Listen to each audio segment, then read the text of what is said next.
on. 8-hour stream. 8-hour stream. What is going on, my frosty friends? My name is Wintercasice, and welcome back to Discord Dungeons and Dragons with the Solaires. I'm about to say Tiny, Stray, Herma, and Walf. Say hi, guys. No. I'm sick. I can see. I can Hi. hear that. And I even dog. Which nobody's Please gonna excuse my voice. I'm a bit sick. I can hear Just that in your tiny. voice. Better say, caught a cold, my dude? No, I just have. I don't know what it is. I'm just coughing a lot. Just a little bit of a hay fever. Yeah, sure.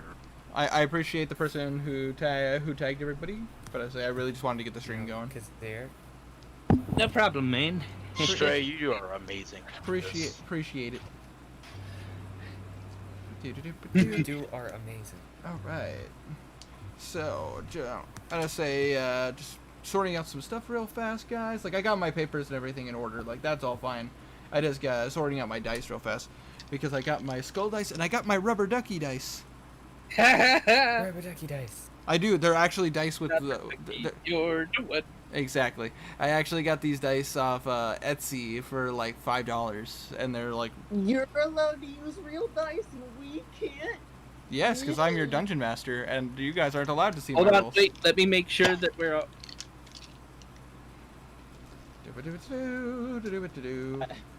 I don't even have. Hold on, I'm leaving. Garnet anyways, so I would. But I say, don't worry. I double checked to make sure that the system is picking up your guys' voices, and it is. Cool. I went to try to do it and then got dizzy hearing echoes and stuff. It's all good. Yep, it's all good. I say, it's all gooch. Don't ever. What? What? Saying that it's all gooch? Stop it. What? I mean, you know. Stop. Why? Because Herma, you didn't do Gooch the pooch. That just sounds inappropriate, Herma. Because he doesn't like me saying that it's all gooch because of what gooch means. Oh. Hashtag gooch wax. Yeah. Any hoozles. All right. So just so we got this going, why don't we go ahead and get into tonight's stream? Who's ready to rumble? Yeah. Another stream of Frosty Talks After Dark. Another stream of Frosty Talks After Dark. Oh yeah. Oh yeah. Coming at you live. It's your boy from down under, the Frosty Man himself, Wintercasice. How's it going, everybody? Welcome to Frosty Talks After Dark. The man down under. Yes, the man down under, and not the man from down under, but the man down under. He's still So, last time on. Yes. Last time on D&D. The Solaires had made it to Makanali in hopes of accomplishing some goals and getting ready to continue on their path to Starlam, where their mission was taking them. Upon being in Makanali, they encountered several fresh faces and dealt with a lot of personal problems, such as an assassin trying to kill them, and perhaps buying a weapon that was not smart to buy. Hey, fuck you. You know you wanted it. It's true. You guys decided to take on some missions, and one in particular that caught your guys' interest was investigating a local cult that was causing some problems. Some worshippers of the Neo-Naga. You guys decided to look into one place that was just outside of... one place that was just outside of the city that seemed like a pretty probable place of where they're hiding, which was the compounds that were owned by the Hush family, a family of archaeologists that had left Makanali quite some time ago. It literally was kind of a guess on their part, and it just so happened to be the right one. Yeah, no, that I planned out where they were, and you guys could have gone in several directions. You guys could have been checking like local sewers. You guys could have been going in other directions. It just so happened that you guys were like, oh, let's check out the compound. Like Mary, you talked to Mary, and Mary gave you some advice of where they had thought they would be, but none of them, because they're so short-staffed at the moment and they're more focused on protecting the citizens, they weren't sending groups out to the location, and so that's why she recommended to you guys so you can investigate. Let's check out a massive compound that no one will go near. Yeah, It's you been know, there for a while. a compound that's closer to a forest that nobody wants to get close to. Yeah. But anyways, you guys went to the compound and you did indeed find the cult you were looking for.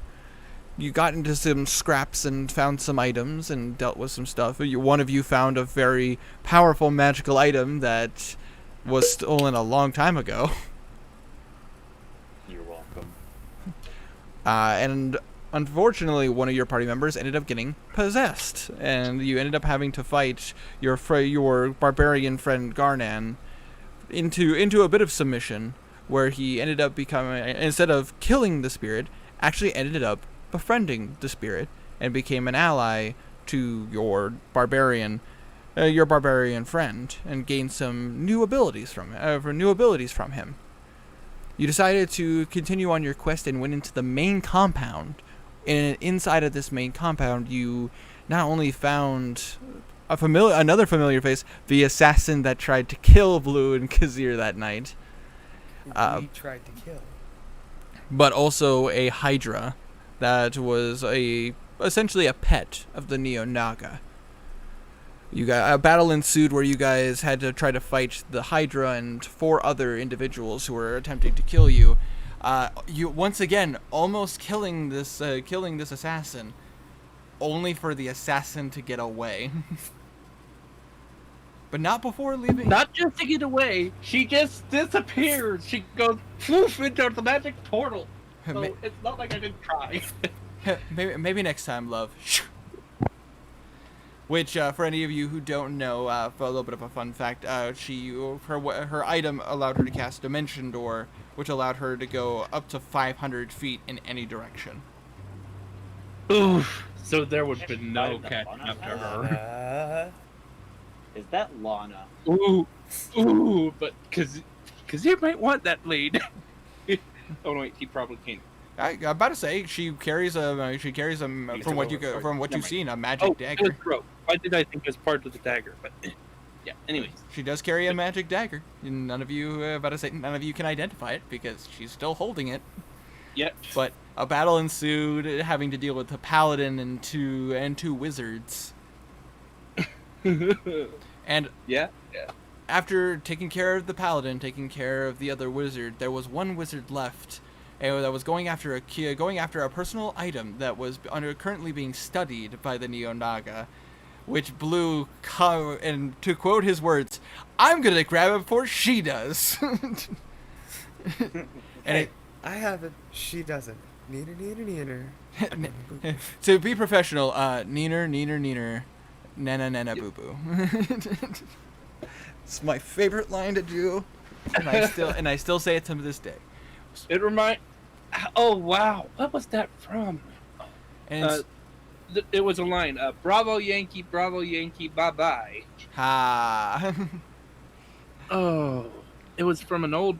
I think it was one of those old prison movies.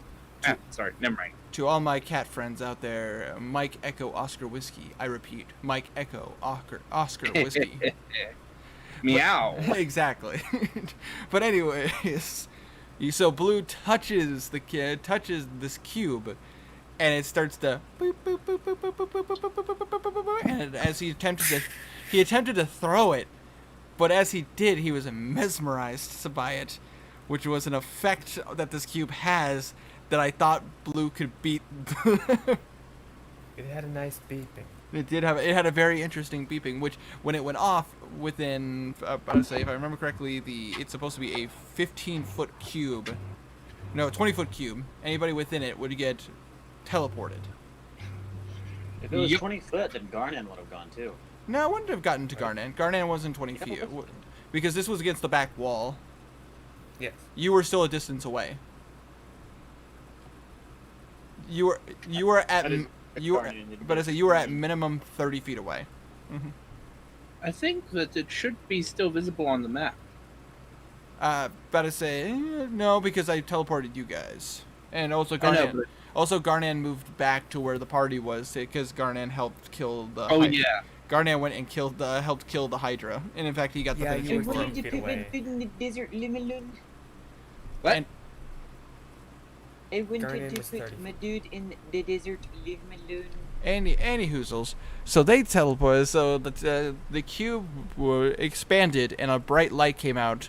It blew the wizard, one of the only surviving wizard of this cult, and Kazir were teleported, or just vanished from your guys' view.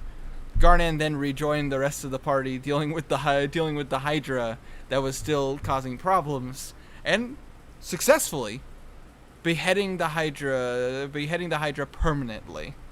Killing you, and I can say this as the DM, very proud that my players killed their very first Hydra. Yeah. That encounter could have been, it was really good, and I was actually very impressed with how you guys handled it. It could have been a lot worse. And also you guys got to see what happens when Knuckle gets damaged past his pain threshold. Yeah, that was. Well, they saw. Kazir Boo didn't see shit.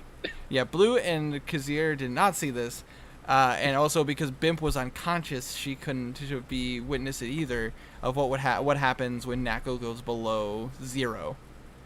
Yeah. Did he actually revert form, or did he steal it?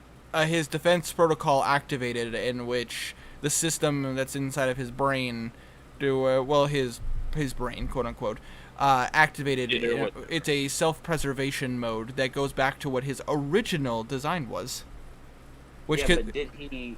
He reverted. He reverted once some of his internal parts were reconnected. Fortunately, one of your party members is tech savvy. I remember now. Artificer. Winter- Yeah. While we're talking about Warforged going below 0, mending spell is already balanced because I can't use it in combat. It takes a minute to cast. So if I were to use it in combat, it would take 10 rounds to use. Exactly. So, that's fair.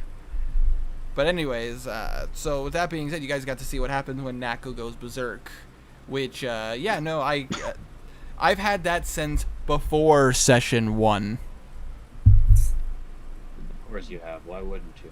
But I say the thing about that is, well, fortunately, Knuckles always been in the back and always trying to help heal you guys, and you guys have only seen bits and pieces of what happens when his protocol tries to take over.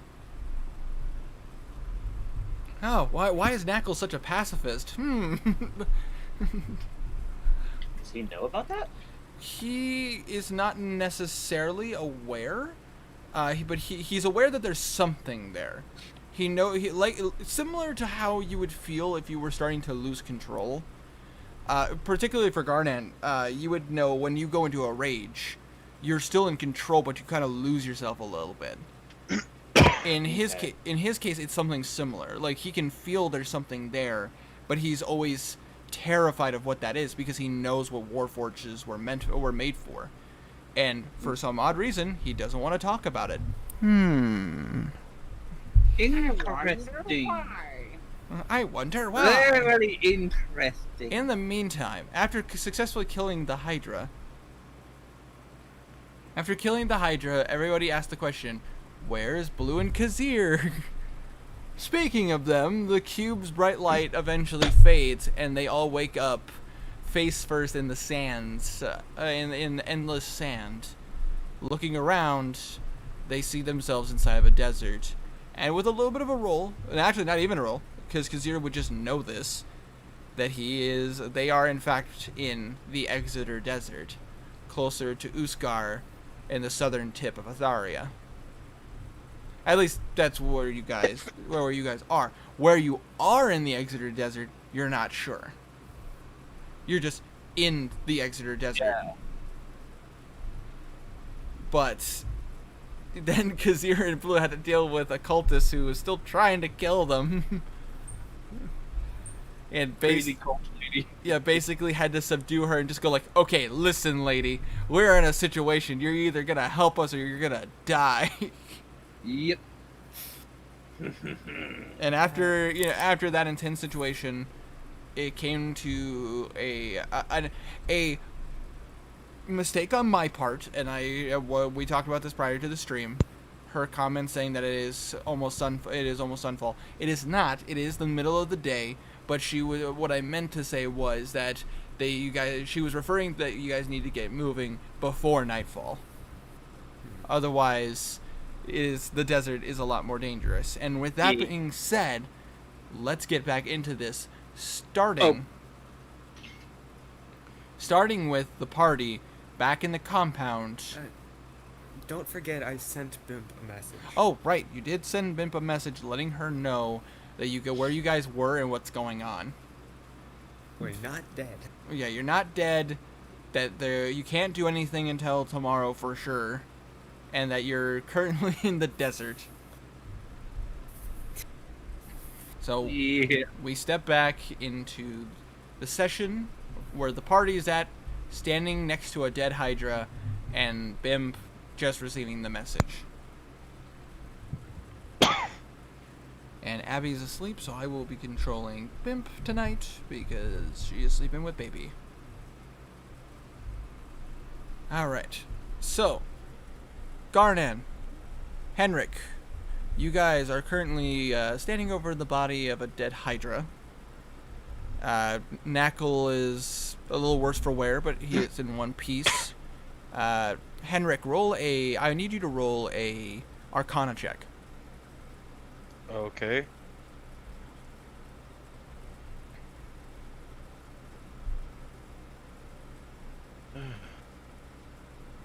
$17. 17.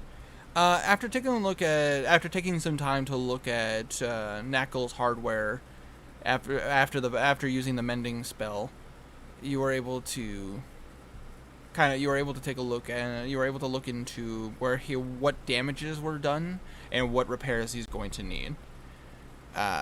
With that roll, you would know that he has sustained some damage to some of his main hardware in his chest, and that he will need somebody to patch up not just the metalwork around him, but maybe either having you or a wizard work on some of his internal components to make sure that all the magic runes and everything are aligned properly, so that way he doesn't lose control again. Okay, I'll do that. All right. Just for your knowledge, because I would assume that you, after using the mending spell, you would be double checking his hardware. Just to be clear, Henrik did take some of the stuff from the Hydra, right? Yes, he took some. Okay, what did you take exactly? I gave him. Ice. Go ahead. Because I don't remember. I'm just checking because I want to get something. I believe I took ice and blood and I think a scale or two. And you got some Hydra teeth. Oh yeah, that's it. Garnan is going to go around all of the separate heads of the Hydra, looking for the biggest tooth he can find. Roll a survival check. Have proficiency in now. 23. Nice. Yeah, no big deal. You go to one of the heads one of the heads you just chopped clean off. And reaching in, you do find one of his larger, let's say, canines, but they're all obviously incredibly sharp. But because the canines tend to be a little bit longer in term of phrase, you do find one that's particularly large. For you, Garnan, because you're part giant, I mean, all these teeth are not like super massive to you, but you do happen to find one that's roughly the size of your fist. He's gonna take it and put it in his bag of holding. Absolutely, you just tear it. You tear it out with a 23. You tear it out, no problem, and you get it. Cool. Trophy. Ooh, new necklace. Oh, I didn't think about that, but now I'm gonna do it. I imagine, he is from a tribal lifestyle prior to... Yeah, no, he'd think about that. he would think about that. You as a player didn't think about that. Anywhoozles. So, you guys, while you're doing that, and while Henrik is doing that, freaking Karik and Philman are just kind of like, because Philman is covered in bite marks, and Karik, you can see, is kind of cradling his ribs as he looks a lot worse for wear. He was in single-digit health points. That's great. Philman was close to single-digit health points. But thanks to Second Wind, he was able to. Thank God for my knowledge of fighters. I mean, thank God for Philman knowing this stuff. Eyes going other places. Anyway, Losa seems like she's a little distraught by this whole situation, especially at Garnan after you kind of told everybody what happened to Blue. She's just kind of like, what magic is this? Like, how exactly is this working? And then Bimp, she kind of looks at everybody and goes, guys, I do know where they are. Where are they? Explain. Oh, hey, kitten. Bimp kind of looks at you guys. So, you guys know that Blue can cast the message spell, right? Yeah. Well, The ascending Winter. or whatever it is. I apologize that you knew what I was referring. Interesting. Oh, I have a kitten in my lap. I'm so happy. God, shut up. Okay, shut up, computer. Jeez. I Aw. want to listen to my sick voice. I just want to listen to my sick voice. Anyways. But anyways, so... Oh gosh, kitten. Ah! Look out! She looks at you guys and goes, so, according to Blue, apparently they're in the Exeter Desert. Would Garnet know what that is? Well, this would be a location. So, would this be a nature? No, not a nature check. It would be a history. Right. But I say, would that be a history check? Yeah, maybe. Yes, maybe because just straight intelligence. No. We'll say history because of the fact that it's a location, and it would be something that you would have to remember. I was gonna say it's the same thing. History because past no. stuff. What? But to say an 8, you said? 8. You do know there's a desert to the south, but you don't know if that's the Exeter Desert. But you do know there is a desert to the south. The desert to the south? Hold on, I'm gonna roll an intelligence check for her. We're gonna roll a history check for her real fast. Yes, that's with her intelligence. Yeah, that's a 19. She reaches into her pack and she pulls out a map. Actually, no. Blue has the map. Henrik has a map. Does Henrik have a map? I was about to say Blue has the map. Blue has the map. We bought multiple maps. I try to remember who all is the map carrier. Henrik has a map and his own horse. I know Blue had a map. I don't recall. Did Alosa buy a map? Garnan bought one. Oh, okay. Did I? You guys got to keep track of your own inventory, man. I can't keep track of your inventory. I know for sure that Henrik has a map of his own. I don't remember Garnan buying a map. When did that happen? When you guys were at the top secret general. Didn't I give that to Blue? I can't remember. I think I gave that to Blue. That was back at Melbourne, and it was several sessions ago. I don't remember. Anyways. Well, either way, I know I have a map. Henrik, why don't you, if you want to roll a history check to see if you remember about the Exeter Desert in particular. Let's get red. 19. 19? You definitely do know. You definitely do know about the Exeter Desert. because of the fact that your guild has gotten several items from archaeological sites that were found inside of the Exeter Desert. You guys have studied items from there. However, with that high of a roll, you do know getting items from there is kind of hard, considering the Exeter Desert is currently controlled by two factions, which are the factions of the Yuan-Ti and the factions of the Thrycreen. And you know that both are not exactly very friendly to outsiders. Wait, did I just take up my maps to look at this, Winter? You could definitely pull up your map and you can see where the Exeter Desert is. Well, now all the fighting is over. I'm going to pull up my map and mark down locations of the other holdouts for the cultists. Okay.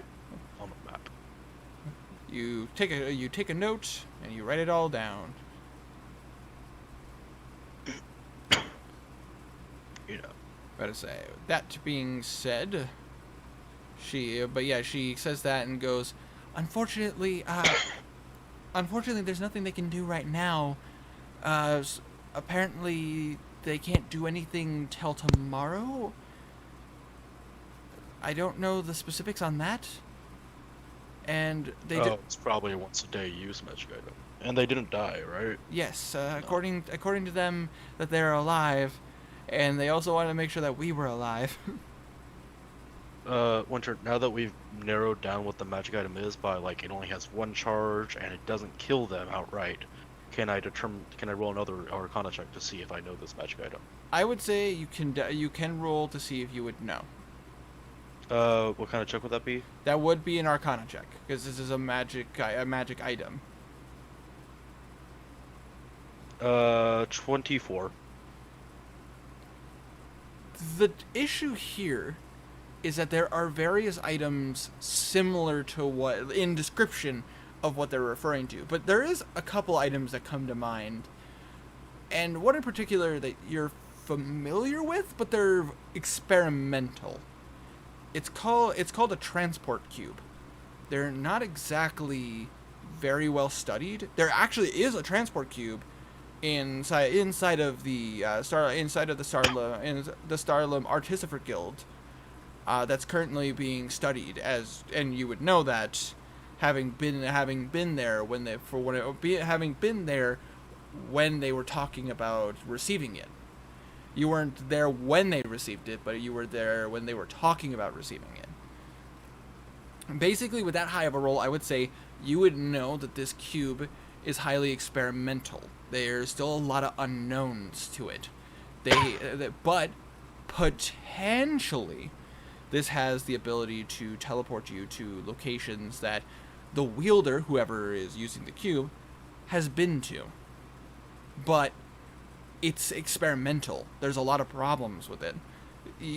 Based on the Artificer Guild's knowledge on it, which is not much, it was probably one of the items that was one of the last inventions of the last civilization. Tiny, what he meant by that is, like, this was a flaw. This is like an error in the system. So you teleported someplace way off from where you were meant to go. Yeah, basically, to say in particular, Blue's never been there. However, someone in the party has. You in particular haven't. The cube is experimental, and when somebody within the range of it got hit, it probably took them to a location that they might have been to. The thing is, for anybody at home, this is a homebrew item that I created in particular. Basically, it is a item that was from the last civilization prior to the current civilization, and it was one of the last inventions ever created. It was very experimental. It wasn't perfect. It was supposed to be their version of teleportation, like similar to teleportation circles. However, it was flawed. There are problems with it. It's like trying to work a Rubik's Cube. But So with the right Henry could try to perfect this. Possibly. This is something that could be experimented with, and once perfected, it has the potential of taking you to anywhere your party has been to. It might explode. You don't know. Oh my god, guys, this is perfect. This is exactly what I needed for the freaking shop I wanted. Oh my god. I plan on making a magic shop, and I was like, we need somebody to teleport back and forth between the main town and where we are now. This is perfect. But I say, Bim just kind of looks at you and just kind of goes, so, now the only question is, we have no idea how they're going to get back, or if they can get back. They teleported. Yes, I do know. The cube they have gotten lets them transport between places they have been daily. And since they have been here in the compound, or they can teleport to Makanoli since they've been there, they can transport back there tomorrow. All they need to do is just survive. But, I mean, if that's the case, do they know how to directly teleport back here?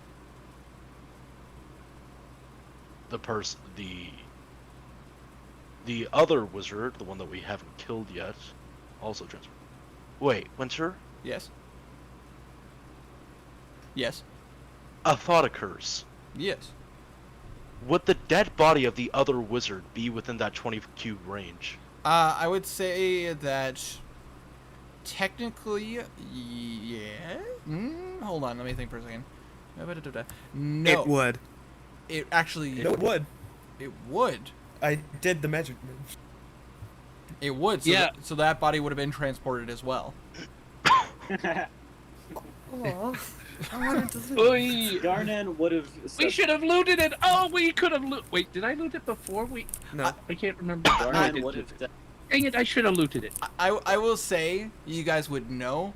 When we get back to you, we could talk about that. All right. Okay, we left off with us getting onto the horses, not going. Yeah, that's true. That's amazing! Yeah, but we can backtrack a little bit. You to should say- take it so you can cook the body later. I also want to point out that the table and no other inorganic item was teleported with them, except for the Oh, items that so were was- on your guys' person.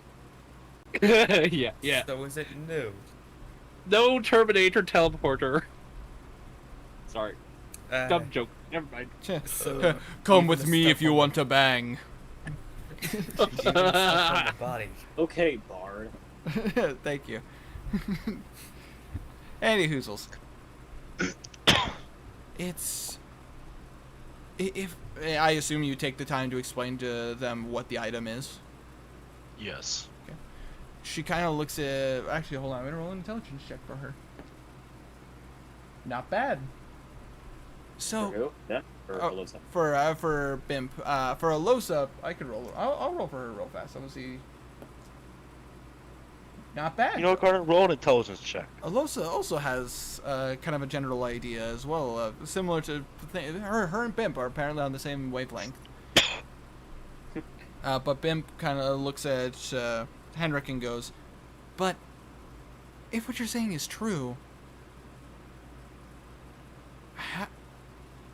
they would need to know how the cube works in order to do it properly. And if what you're saying is right, even some of the greatest minds in your field don't know how this works. How will they That's the beauty of it. How will they get back?" Because one of the people stole it, and that person was teleported with them. That wizard should know how it works, since she went to go grab it. If she They doesn't might know be how dead. it works, and if she's dead or whatever, and Blue and Kazir are there alone, they just have to hope and pray. Cut back to Blue.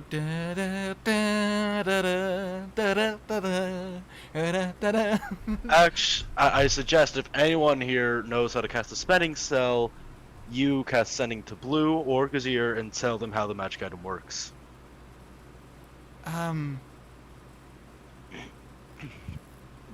But that's just it. I don't necessarily know how it works. I can tell him how, like, what it's intended for, but I can't tell him how it's operated or how it exactly it works. And as the dungeon master, I can tell you, Henrik, with that role, even your teachers don't know how it works. They have an idea, but they're untested. And the thing is, even your teachers are also very hesitant to play with it because of the fact that if it went wrong, they could teleport to a random location. Which, by the way, yes, guys are correct. It will take you to a location that you've been to. However, there's always a potential chance that the device will also teleport you to a random location that maybe at some point you've been to, or maybe it's off kilter of where you were trying to go. If that makes sense. It's like firing a gun without having a scope. One quick question. Is it like anywhere any of the characters have been, or is it just like anywhere that the party's been? Anywhere that the holder of this item has been is is the intended goal. Which because of I understood. Which because of who was in the range, it went to a location that someone and I rolled randomly, by the way. It just so happens that you guys landed in the Exeter Desert that Kazir has been to. Cool. Exactly, firing a rifle from 300 feet away without a scope. Exactly. Because it could have very much ended up in Westray. Yep, you guys could have. You guys literally on my chart. I have a little chart on the side here that from what would happen if you guys touched the square. Because I didn't think you would, but I made a thing just in case for each character. I have something. I have something set for if Garnan would have touched it. We could have ended up in Westray. Or a wall. Hold on. Winter, is there a chance that Garnan would have gone back to his tribe? Yep. There was a potential chance. Oh, fuck. There was also we could have that. There was also a chance ended up back in Pegland. Yep, you guys could have ended back in Pegland. That was on the list. There was a probability you guys could have ended up directly in Starlam, right at the Artificer Guild, if Henrik would have touched it. No. There would have been a potential chance that you guys would have ended up at a Westray. There's a chance that you guys would have ended up in any of the cities Blue traveled through with his Bard group. Which is a lot. But I say there's a lot of random locations that you guys could have ended up with if Garnan would have touched it, because there's a chance you would have, because Garnan traveled downwards from his home country. You guys could have ended up in some of the shady locations Garnan has gone to. Oh god, that would have been I bad. need to stay the hell away from that thing. If they all had just teleported to the Dinky Shrew? No. Hold on. Could what was Blue the name have of the gone back into the gladiator pit? Possibly. Oh, no. God, that would be bad. And as far as Kazir's backstory goes, there's a couple of locations that you guys could have ended directly back in Uskar, like back in Kazir's hometown. Oh, if that happened, Kazir just might be a little end bit up- pissed. Just out of Wait, nowhere, being that far away from his goal. Wait, Winter, did Kazir ever go south of his homeland? Go south from Uskar. Yeah. As far as me and Stray have talked about his backstory, no, because his whole Okay, so they're close to the border, right? quite possibly. They're close to the border between Uskar and Otharia. Yeah, well, I mean, Because they're not in the hometown, they have to be northward. but I say they are. Well, technically, well, here's the thing: Kazir is from Uskar. That is where his home is, and the Exeter Desert is between Uskar and Otharia. They're in that in between.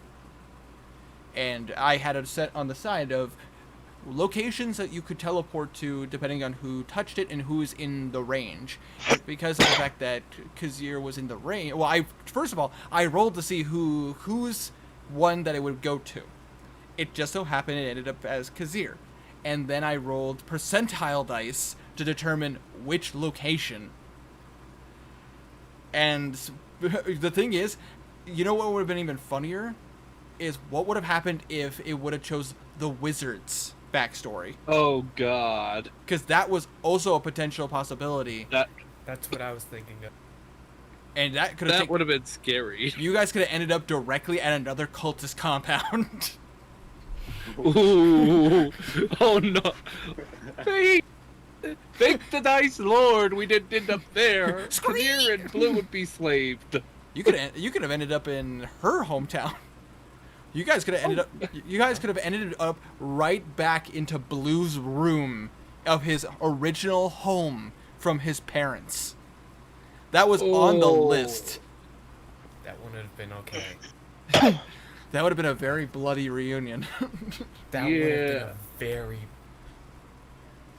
Yeah. Anyways, continue. But Didn't mean to start that tangent. no, it's all good. Basically, what I was referring to for Henrik's knowledge, you would know that your masters, who have spent years studying magical items, they only just recently got their hands on this on an item like this from.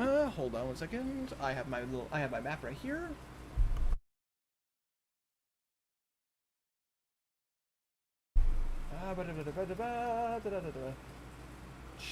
Nope, that's not it. That's my other. I need my other sketchbook. Hold on. Give me a second, guys.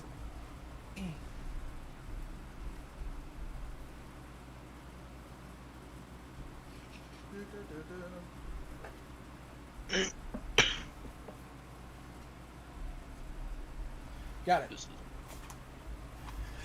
Apologies. However, just a thing for my we did some redecorating in the living room, and I bought a shelf specifically for my like a 8 cubed bookshelf for my D&D stuff. No regrets. Anyways. I remember. All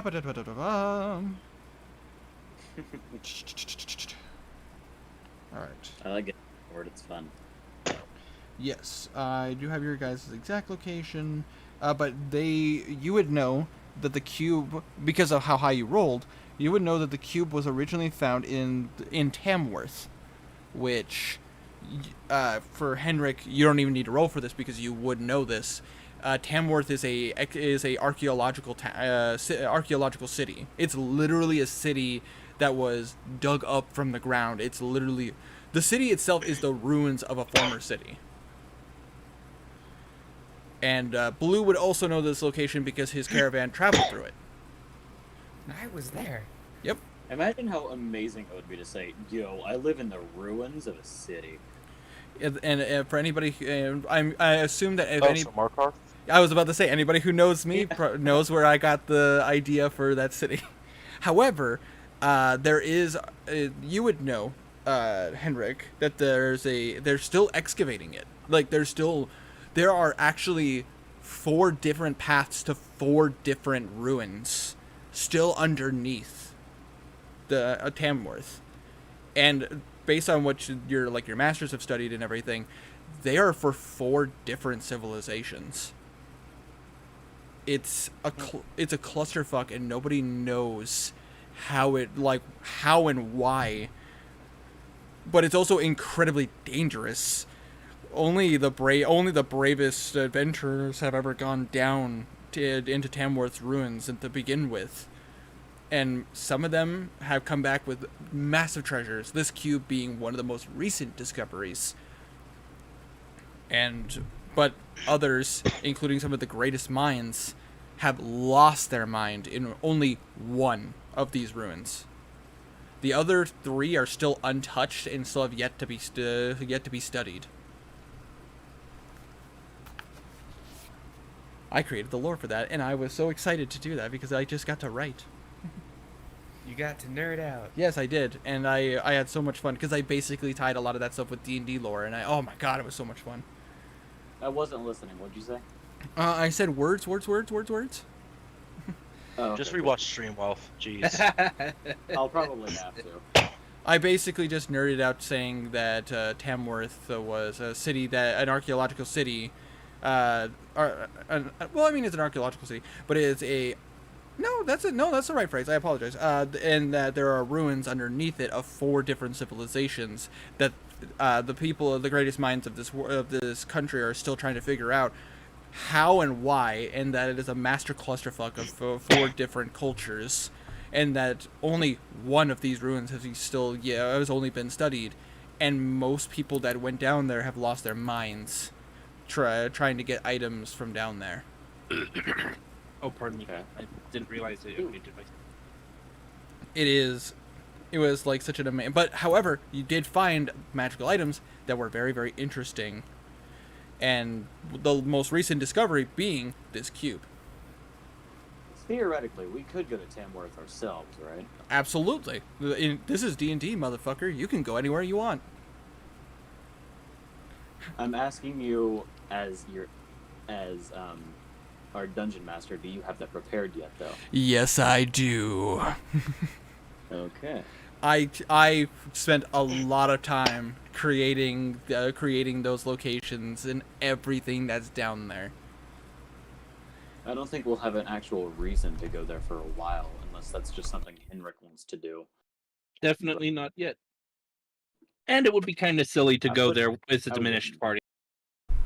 I wouldn't mind. Literally, I created it just in case you guys decided I want to be an archaeologist. Plus, also there are missions that are involved with that, and there's a lot of money to be made for going down there. Anyways, But it's also high level. Exactly. Well, I mean, you guys don't know, but based on your assumption, it is something that you would probably assume that you gotta be pretty experienced. Anyways, going back to Blue and to Henrik and Bimb, I might be able to send him a message, but I don't necessarily know what to tell him, how it works, like how to activate it. He based on what Garnan's told us, he activated it by accident. So, by accident meaning, you just picked it up? Yes, Yeah, that's what he did. He picked it up and he poofed. which, if Garnan goes into detail, and this would be the first time you've heard about this, Henrik, literally as the cube activated, it expanded and it kind of dematerialized for a second. It opened up and a flash of white light appeared and teleported them. Garnan doesn't go into detail. Well, I like going into detail. I think it's pretty cool. Anyways. Detail isn't really Garnan's style, if you haven't noticed. Fair. He's got common clothes on right now. Style, please. Good luck, don't die. Yep, I remember. However, let me just double check something real fast and see if I can send him a message. As I look into Bimp's spell list. So she just opens up her book and rechecks the ruling of her spell. Well, she has to say. Well, she would check her spell book to see if she has the ability to do it. She does have sending. Okay, then she hasn't used all. Does she have a 3rd level spell slot? That's true. Hold what? Let me check. You can't upcast sending, can you? She doesn't have her 4th level spell slot. We haven't taken a long rest. Oh, right. It's still a question, though. Can you upcast sending? I don't actually know. I don't think so. I don't think so either, but if I had to guess, it would allow you to do more words. I mean, me as the dungeon master, I can cast sending all I want. I'm doing that right now with you guys. You already reached your 25 word limit. You're gonna have to cast it again. God damn it. Well, a good thing mine's unlimited. No, I that's just legal. say 25 words and I'm just like, oh fuck, hold on. It's 25 words and crap. Give me a minute. We don't even hear the "give me a minute." Just nothing. Just all you guys hear is fuck, fuck. Cuts out halfway through the word. Wait, you're not supposed to have that many. Oh, hey kitten. Oh, how's it going? Don't mind Dad. He's looking for It's evocation? What? Yeah, it is evocation. Sending? Why is sending evocation? Why is that evocation? Oh god, dude. Like again, magic is weird. Why is that? Sure. Let's see Okay. here, the world- That's an evocation spell? Okay, hold on. Sending is evocation, but message is transmutation. Transmutation doesn't really make much sense either. I guess you're altering. I'd call it enchantment. Well, okay. But Enchantment would. I'm make Winter. You got someone in the chat. I could see. Yep, I could see that. Can you see me, Winter? Yes, I can, Raven. I apologize. If I'm not commenting, I'm focused in the moment. sense. Okay. He Looking, doesn't care about the look- stream. We're playing D&D. all right. Look at his stuff. Sending. Let's see here. And he doesn't. Oh deny my it. gosh. Oh my gosh, guys, you guys are lucky. Abby does have 1/3 level spell slot left, so she can send. You can use sending once. 25 words. 25 words. Oh shit. All right, Winter, pull out your inner jester. Hello. We were wondering if there is a possibility. That's a pretty good jester. Thank you. I've been Yes. practicing. Well, I like her accent. She It's does so have a good pretty. accent. It's so upbeat and weird. It's like Russian, but a lot more upbeat. Don't What get do you how say? sending is Well, evocation. yeah, Message transmutation. Russian. What I were wondering. I mean, I could speak like Ford. Eldritch Blast. Eldritch Blast. Blaze. Anyways. Eldritch Like Blast. trying to speak like Ford. Aw, hey kitten. Blaze. Man, you really want Dad's attention. Right now. Eldritch Blast. Aw, okay. But she. How long has the stream been going? Oh, wow. Almost an hour. Literally, nothing got done. Sorry, She is so. shouldn't have said that out loud. So Bimp looks at you guys and goes, so I can send him a message, but I can only send him one message, and I have to make it count, because otherwise I'm not gonna be able to send him another message for at least 8 hours. Okay. So what exactly should I tell him? So all he did was just pick up the cube and it worked. I would assume he probably put his hand I would assume that when he reached out to grab it, he didn't like grab it by a handle. He just grabbed the cube. So activating a I don't know. sequence. She kind of just raises her shoulders and shrugs her shoulders, goes, and activated a sequence, possibly.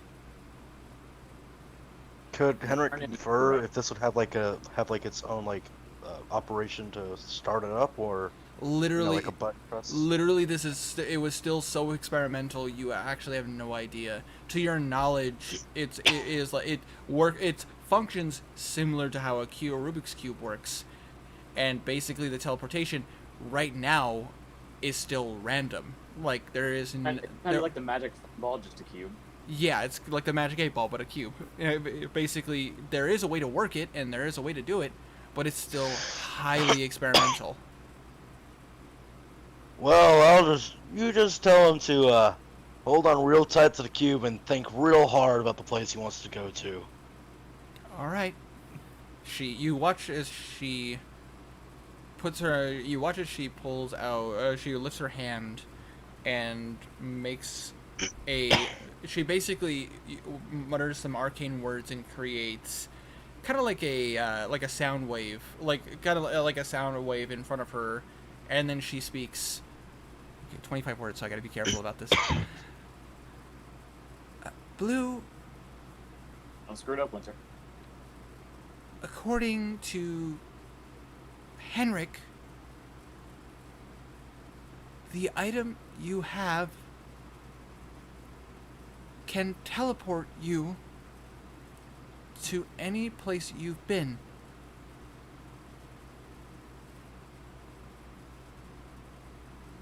It's experimental,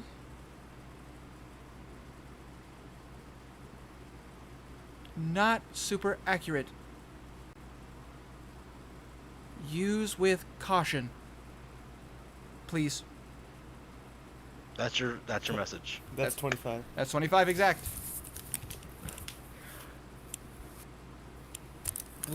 Blue sends back. Desert's scary at night. I befriended a wizard. I'll be back soon. That's it. Okay.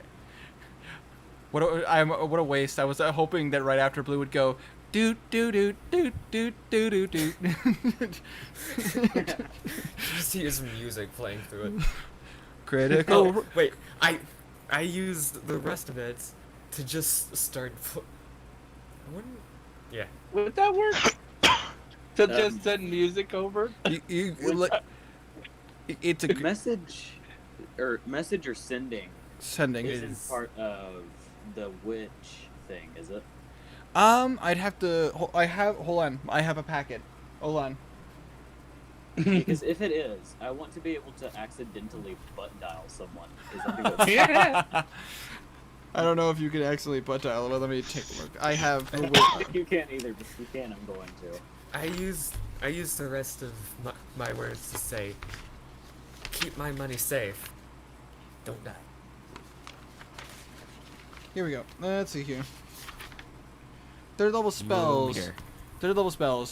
Bestow Curse, Call Lightning, Clairvoyance, Counterspell, Dispel Magic, Glyph Warding, Hypnotic Pattern, Magic Circle, Remove Curse, Tongues, Tiny Hut, which I believe that's I believe that is Liamin's tiny hut. Water Walk, Fireball, and Lightning Bolt. Garnan can go fireball? Kind of. Oh! High enough. That would be scary. I mean, yes, but you need to be in order to cast third level spells.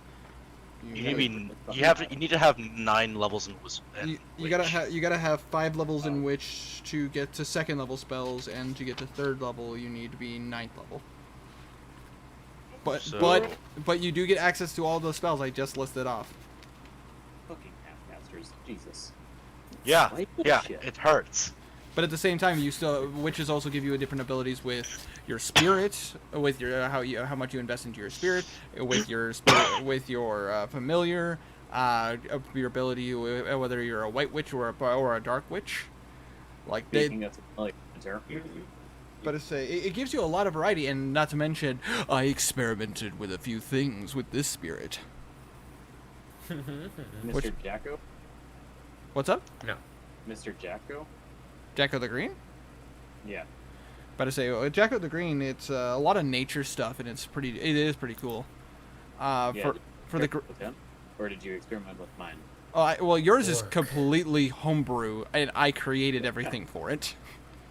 Well, yeah, but But I did experiment with Jacko the Green a little bit because of the fact that I feel it needs a little something, but I didn't mess with it too much. Okay. Anyways, thanks, Horace. Anyway. It's yawning. Fuck off. Oh, sorry, while you were yawning, it sounded like Horace. I know. Is Oh, that I'm sorry. I didn't realize I I wasn't had to get muted. into his voice by God. Alright. So anyways, Bim kind of looks at everybody and goes, alright, so now the question of the day is, do we want to rest here and barricade the door and then go head back to town, or do we want to try to head back to town?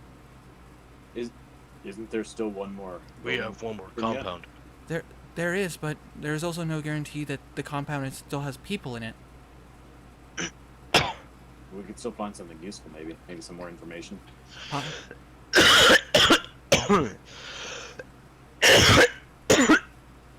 Sorry.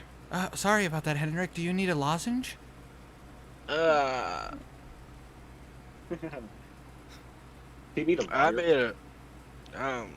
We were not hired to kill the Hydra. You're right. You were hired to kill the cultists. But the Hydra is part of the cultists.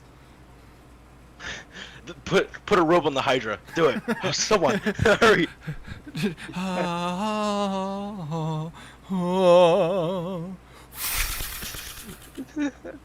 However, I would assume there's probably a reward for killing the Hydra. You know, endangerment to the city. No, I've something tells me that we're gonna be fine with going to the building. A little extra. Here's an extra 10 gold for killing that Hydra. I could have done it with my pinky.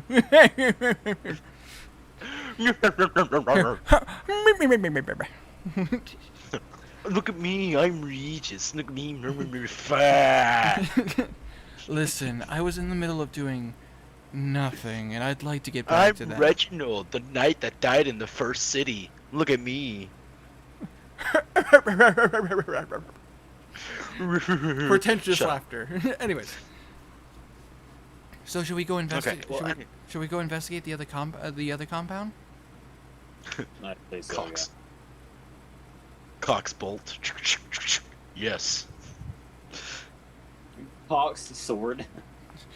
Cox sword. Slice his hand on sword.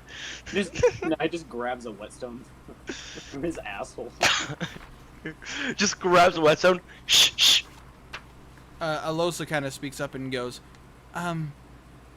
listen, just a quick question. Would it be a bad idea if I sent Jiren to go investigate? Oh my, yes. Do that. That's a great idea. Robo Kitty. Meow. Oh, sorry. Meow. No, Try- no. try Little to kitty sound. got shot. I can just. Oh yeah, that's right. Crap. Yours was destroyed. Can I cast mending to revitalize it? Ah. It suffered some pretty serious damage. It's gonna take more than just a mending spell to put him back together. Humpty Dumpty had a great fall. You know, Okay. technically, Just it was send- never just stated send that him- Humpty Dumpty was- Just send in the dismembered cat into the building. Go, check it out. No, I don't give a shit if you're almost dead. No. Anyways, she Slowly work down. you watch as she kind of puts out a little bit of a whistle, and you watch as Jiren comes out from behind her hair. Magic snake lady. And you watch as she she talks to Jiren and tells him to go investigate the other building. And Jiren just kind of understands because of the fact that he can understand her. She just can't understand everything he says. You guys, We leave that to implication. yeah, we leave that to implication. And you watch as the flying danger noodle flies away. Karma? No. Don't forget, Jiren is a flying snake. Oh, I know. It was just a dumb joke. Holy crap, there goes karma. Instant karma. Anyways, but however, Garnet, you do feel her hand on your arm as you see her eyes change colors and she kind of phases out. That's still really fucking freaky. What the fuck is that? That's so weird. That's some exorcist shit right there. I'm gonna roll for the snake. That's actually a pretty good roll. Give me something good. She doesn't. Her eyes are still out, like a different color, and kind of phased out. And she speaks. The compound is empty. It looks like it was abandoned in a rush. A lot of things looks like it's been slammed, moved, like they were searching for something. You watch as her eyes return back to their normal color. I have no idea what they were looking for, and I have no idea specifics. But based on Jiren's position, they were looking for something.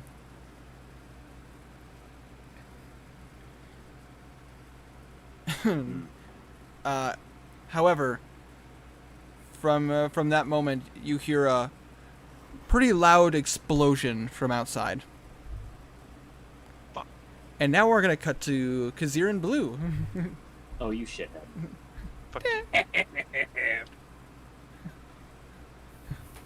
You didn't even make the sound audible. You just said, "Yeah, there's an explosion." Dude, I try. We both know sound effects from me. I could do it, Yeah. but I just Do can't. it. I can't Make it through audible. I can't do it through the microphone. Do it. Do it. anyway. Do it. Just from Yeah, outside. dude. Okay, I'll give it. I'll give her a shot because my You could at least say just really loudly, "Kaboom!" Come on. kaboom. Jesus. Put more effort to it. I can't. Hey, we heard that. We heard that. Good. I'm happy. But I say I can't get that audible bass right now. To dealing Oh, with. you know what you could do is turn off sound suppression.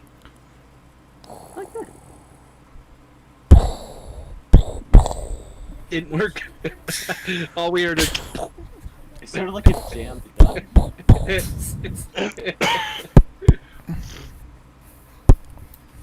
Just all of a sudden, all you- Henrik starts checking to see if his gun got jammed.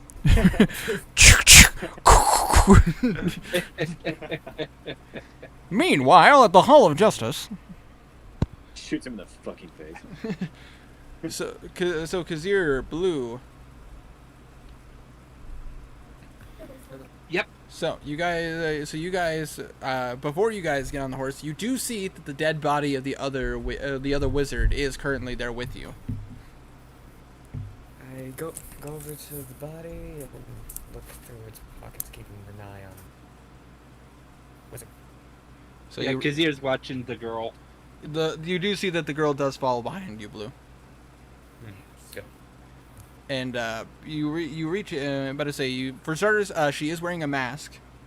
Just so you know, but you reach into her pockets and you see that she has what appears to be about 7 gold pieces. Not a lot. You do see a scroll. And you see she has some pretty nifty looking like armbands. I take the armband. Armband or armbands? Bands. Okay. You're taking a Panta? Don't you wanna Fanta? I take the 7 gold, hand it to the witch, and I take the scroll and armband. Hey, she is not a witch. She's a Not the wizard. witch. How dare you? Alosa is a I've been saint. hearing witch too much. Alosa is a saint. Fuck you. Garnan is not. Yeah, that's fair. I just Garnan just. No, you're right. So the person on the ground is a wizard. correct? Yes, you I would. look for a spell book. There does not appear to be one on her. She probably Stuff left behind. but to say you. Blue, you would take this opportunity. I won't even make you roll for this. You would have taken this opportunity to notice nothing organic teleported with you guys. Like They're naked? but to say in this case, like the table that was right next to you guys, it didn't get teleported. Like nothing. Clothes are organic. Well, Inorganic. But to say, Wait. I apologize. Nothing inorganic teleported with you guys except for what was on your person. Yeah. Okay. So, like, there isn't the table didn't come with you and various other things didn't come with you. It was just, man, how scary would that be? Like, you took part of the building with you. That would be cool, though. Like, what the fuck? That would be I'm awesome. like, oh, we're still would be a inside. hell of a Why is there a weapon. draft? Just look over, just half of, like, part of the building is still, like, there's no ceiling or wall, and, like, you're looking out into the desert, like, what the fuck? I'll have to, I'm about to say, write that down for next experimental item. No. That's all I find on her. Yeah, you find a scroll, you do find 7 gold pieces, and you find these interesting wristbands. Okay. I take the wristbands and her neck. And do you take her? And I'm about to say, and she is wearing a mask if you choose to take that. Don't forget I- to check for curses if it's you use those bands I'm not or anything. using the band yet. But you watch as the wizard kind of comes down, like your new friend comes down. I heard the quotations. But to say she kneels next to the body. You take off her mask, but you can see you see what appears to be an elvish like woman. However, upon closer inspection, you do see she's covered in some very weird markings. Like, she's not a traditional elf. She has these she has elven features, but she has various markings of fey origin that doesn't really make a lot of sense to you. You've recently studied Elven, so you do you kind of understand, like how from Elven characters and all that stuff that you studied with Knackle, you do recognize like, oh, this is this is similar to this, but it's very different. She's Elven, but not quite. So like Galadriel. But I say, basically, she's a Fey race that is D&D approved, but not in the books. It's very. I put the rapier near her to see if it Interesting. glows. You put the rapier where? Near I put her. the rapier near the body to see if it glows. It does glow. Good. It glows a very dull purple. Wait, does it just work like freaking what's his name? Bilbo's Ding. sword, where like it glows whenever Ding. orcs are nearby? First things first, nice reference. Second of all, kinda. Basically, if you bring the rapier in close proximity, it would work. But it's not like Bilbo's sword. It's not like Bilbo's sword because of the fact that would start to kind of notify him when they're within a sizable distance. This is like if they're up pretty darn close. Okay. You watch as the wizard kind of bends down next to her, and you watch as she just kind of puts her hand on her cheek and so starts muttering some words in Elven, which I don't think Kazir would understand. Does Kazir speak Elvish? Nope. He only knows Draconic, Thieves' Cant, and Common. I think. Yes. He makes. So in your case, Blue, you can hear, and you hear her say, May you walk with the ones you once belonged to." And you watch as her hand does light a blaze. Yep. And you watch as she just lightly goes down her lightly goes from her forehead down her body, and you watch as she lights on fire. We should go. Yeah. Is the living wizard wearing a mask? She was wearing a mask, but you see that she has removed hers. She appears to be human, from what you can see. I put the rapier up to her and see if it glows. There is a slight glow. Interesting. She Who looked at. embarrasses is that? She does look at you as you do it, though. Kazir just sits and watches. What are you? Does that really matter right now? We need to go. I could answer that for you. Matters to me. Let's get moving. I'll tell you as we go. You watch as she hops back on the horse. I get on the front of the horse. I need you guys to roll me because you have a compass, I would like you guys to roll me this would be a survival check, I would say with advantage because of the fact you have a compass. And a map. Both of us? If you guys want, yeah. you guys can either roll separately or you can give one person advantage. Give I'll give Tiny Blue the advantage. What is your survival? Let me double check. I only have +2. I have a +2 to it. But is it you guys discuss? I'm gonna grab a drink real fast. Is +0. Okay, then yeah, I'll roll. All right.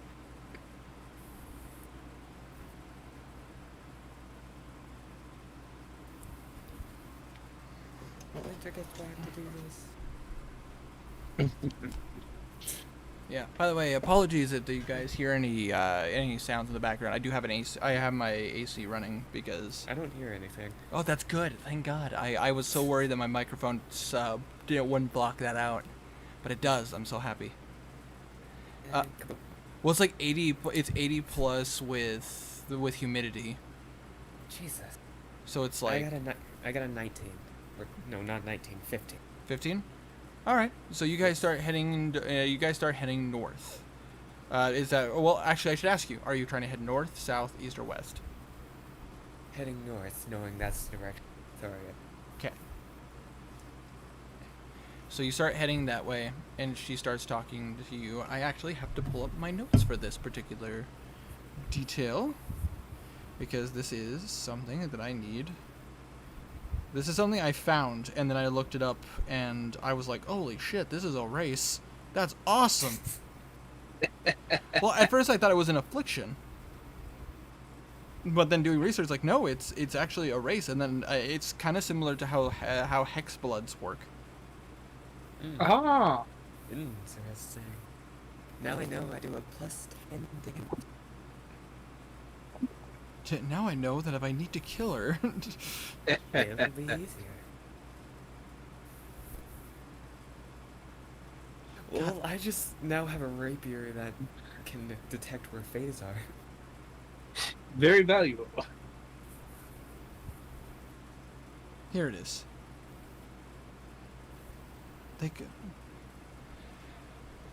We are... Not exactly... Oh, just making sure. Can Kazir hear this? Yes. All right. We're not... Her and I... We're essentially half-sisters. We're half-sisters. We're what's known as sealed horrors. Otherwise known as alien fae, or the spirits of those long gone. I'm not human like everybody else. I am different. And if either one of you wants to roll a... this would be an Arcana check. Oh, good roll. Yeah, I'll roll 2. Probably It's get actually rather good. no clue. Cause here you're like, That is a chocolate chips are 17. delicious. It is a 17. 17? Alright. Honestly, no. You've never heard of this. This is something you've never heard of before. The DC for this is really high, by the way, Oh yeah, I bet. to know this. On a side note, before we continue, Matt, welcome to the chat, buddy. It's been a while, my dude. Matthew? Yeah, Math33W. How you doing, my dude? It's been a hot minute. Fine. Yeah. I haven't seen you in a while. Anyways, back. Hi, Matt. Anyways, just quick question. Did I give you her name? You did You not. did not. Okay. I figured I didn't, but I just wanted to check just in case. Oh, wait, maybe. No, you didn't know. Alright, let's play a game of 20 questions. You ask me some questions, I'll ask you some questions. All right. I'm listening. Why were me and my friend here on someone's hit list? A few nights ago, I woke up to having a dagger in my chest. That That would be Rosara, the assassin. If somebody needs me to spell that, I will. Rosara. That's correct. Oh, hold on a minute. What was that about? Why they were killed? Attacked? Sorry, I got pinged and went to We haven't check on gotten there something. yet. Oh, all right. My brain skipped. Just the name. Just the name Alright. of the rogue. What Or was her the name? witch. Rosara. Rosara. Rosara. She is a she's essentially the lead of our economics, if that makes sense.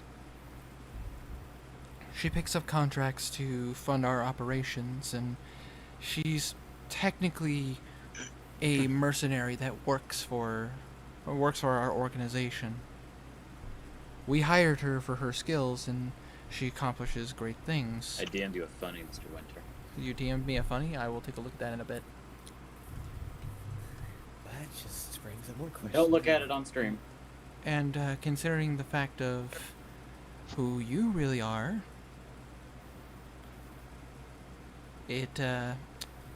you are wanted for a pretty hefty price, Yeah, but dead or alive. well, I always say, you know you're famous when wanted dead. You know your famous hair shift when they want you dead. Yeah. That actually is kind of. It sounds like Blue. It does. Alright, another question. All right. What's your name? My name is Symbol. Simba? Like the lion? Symbol. Symbol. Oh, Simba. Okay. That was the name given to me by the person who raised us. Wait, is it symbol or Yeah. symbol? Symbol. Symbol. Like a symbol for something. Yeah, just making Yeah. sure. Foreshadowing. Ooh. That was the name. That was the name given to me by the person who raised me.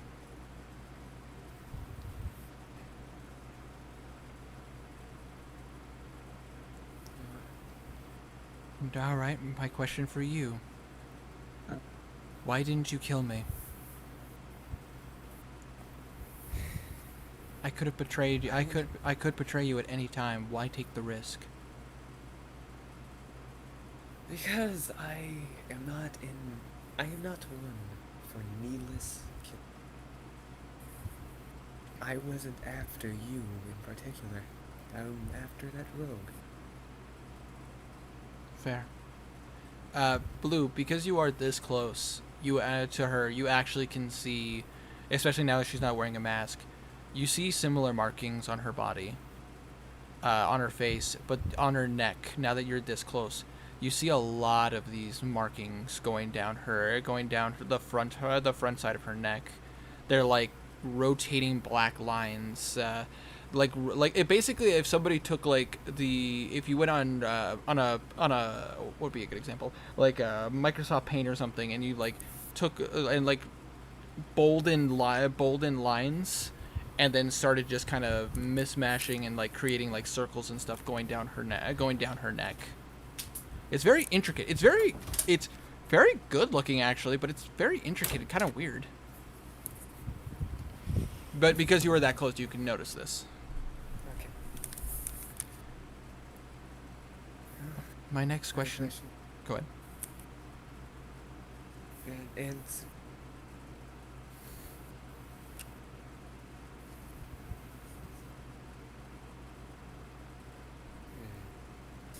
Good. But good. What's up, Blue? I was telling her to ask the question. Okay. So you're Blue Ward, and I assume that's Kazir, That's correct. based on profiles. Yeah.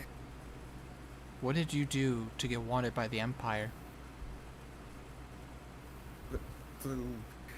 actually laughs, then turns around. Turns around Kinda while riding a horse. He turns his head around. Okay. Just doesn't turn full around. Like, whoa! Yeah, Whoa. I swear, if you don't start arguing, I will turn this horse around.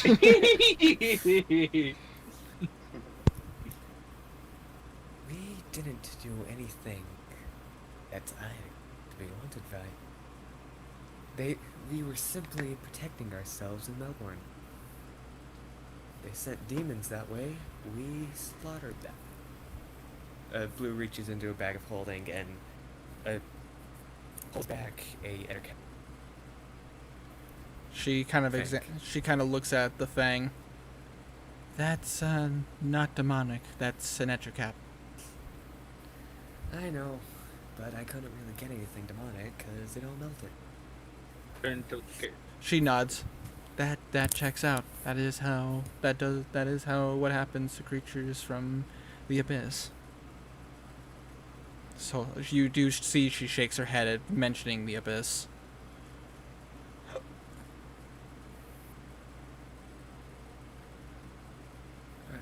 Question 3. Do you know what's the broken up to? You see her take a deep breath. Yes, I was in charge of resource gathering involved in our compound. The broken skull has become a problem. I, in fact, wrote an entire dossier on them. Which, Do you know about? for all you people at home, is currently in Kazir's bag. Oh yeah, did Kazir look at that one or just the one about Is- the Just stuff. not God, my through brain, that. Naga? Yeah. Yeah, just the stuff on the Neo Naga. You didn't open up the Alright. broken skull or the dossier on the crown. Do you know about them turning people into demons? Yes, I am aware. And, unfortunately, I'm partially responsible.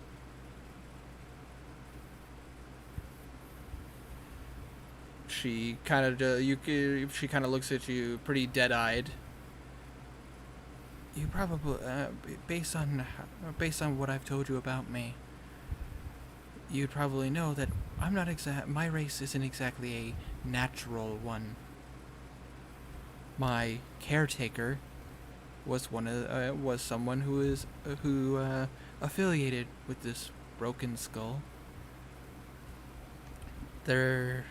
How they are creating these monstrosities is my blood. I'm not exactly a natural being. Not my choice though. I don't blame you. I couldn't. You know, when you have shitty parents. They're so fuck. Well, if Blue wasn't gay, but I have a feeling this girl could turn him. To be frank here. That joke. But I'm it's sorry a- if I no. offended anyone. It's all good. To be frank here. Blue technically could go any direction. He is a bard. He is a bard. And second of all, second of all, who knows? Nobody knows. You do. That's fair. But anyways, Upon her mentioning bad parents, Blue suddenly gets a mad look, and then looks back at her. You're not the only one with horrid parents. My only reason for being a part of this merry band is I'm getting power in order to kill mine. this merry band of ne'er-do-wells. Blue did air quotes when saying merry band. I know. That seems kind of mean to say Blue that could you're feel only it. with this party to kill your parents.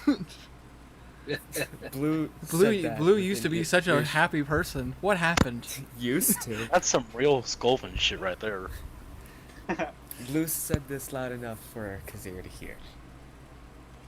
Kazir wants to roll an insight check. Oh, all right. Wait, you want me to roll an insight check? No, I'm saying Sorry, I'm saying can- if you want to, that would be up to you. Sure. I'm sorry, I kind of zoned out for a minute. It's all good. What do I roll? 12. If you want to lie, Blue, if you want to be I'm hiding, not lying. I say if you want to, but I say if you want to deceive how you're, like what you mean by that, you could simply roll a deception check. He's What? hiding nothing. Ouch. Kazir, you now know that the only reason why Blue is traveling with you is because he wants revenge on his parents. Ouch. But then again, you also weren't forthright with like what your original goal was. Well, I mean, he's not just with them just to get, he's Yeah, kind of just there because. because, Blue used to be such a happy person. What happened? Blue, You haven't. Blue turns and Blue turns and look at Kazir. Love you, buddy.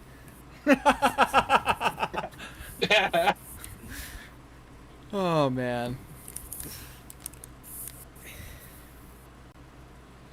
Anyways, have you personally met their best creation yet?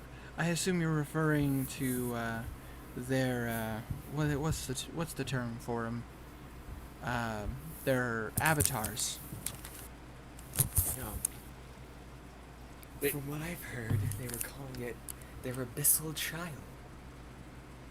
Yes, their avatars.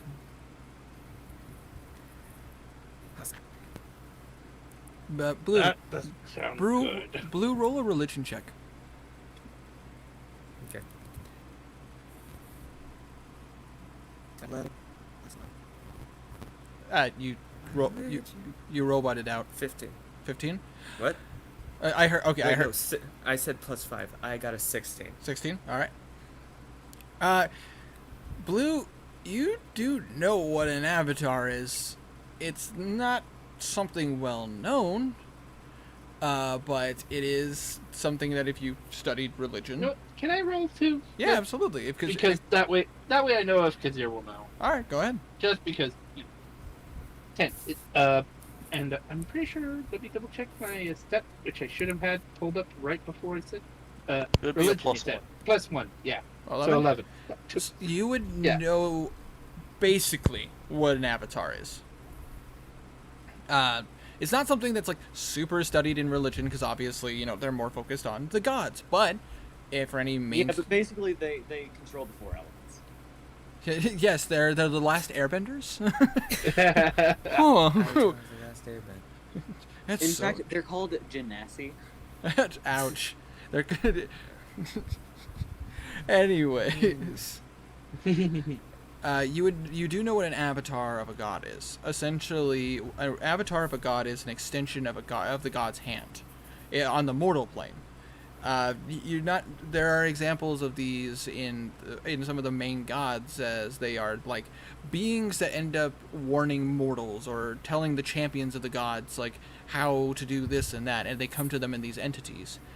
However, for you, Blue, you would know, based on that check, avatars are supposed to be,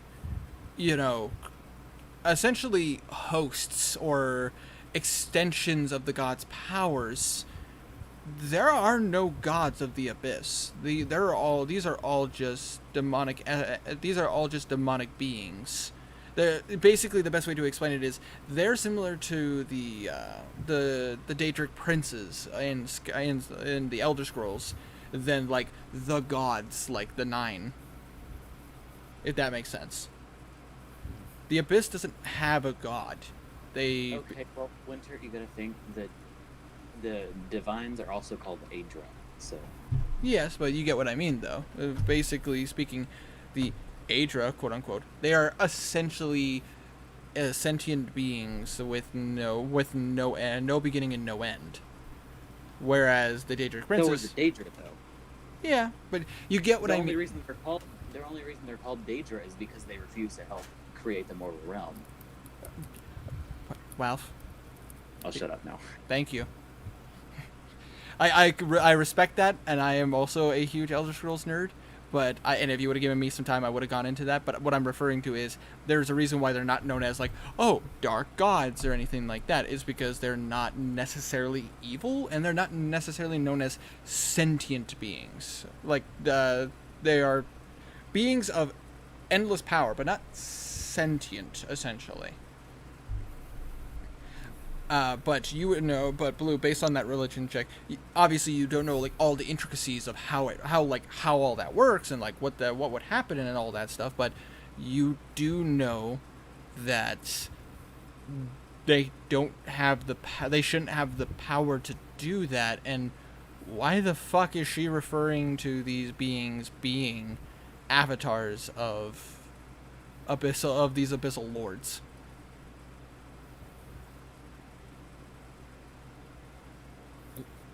Blue looks down as he dries the hose. I don't care how they were, but I had Valismir used while ago in Melbourne. My friend, the headmaster of. Have you seen Solomon? I can't say that I have. However, I do know about what they're doing with that. These experiments that you are referring to is a thing that they call the Change Project. It's something that was. It was something that that involved. It was an experiment that was done years ago. And it involved me and my sister. They used my blood as an experiment to infect others. And in the case of what's going on with... Actually, better question, since you've asked me so many. What do you know about all the bard disappearances?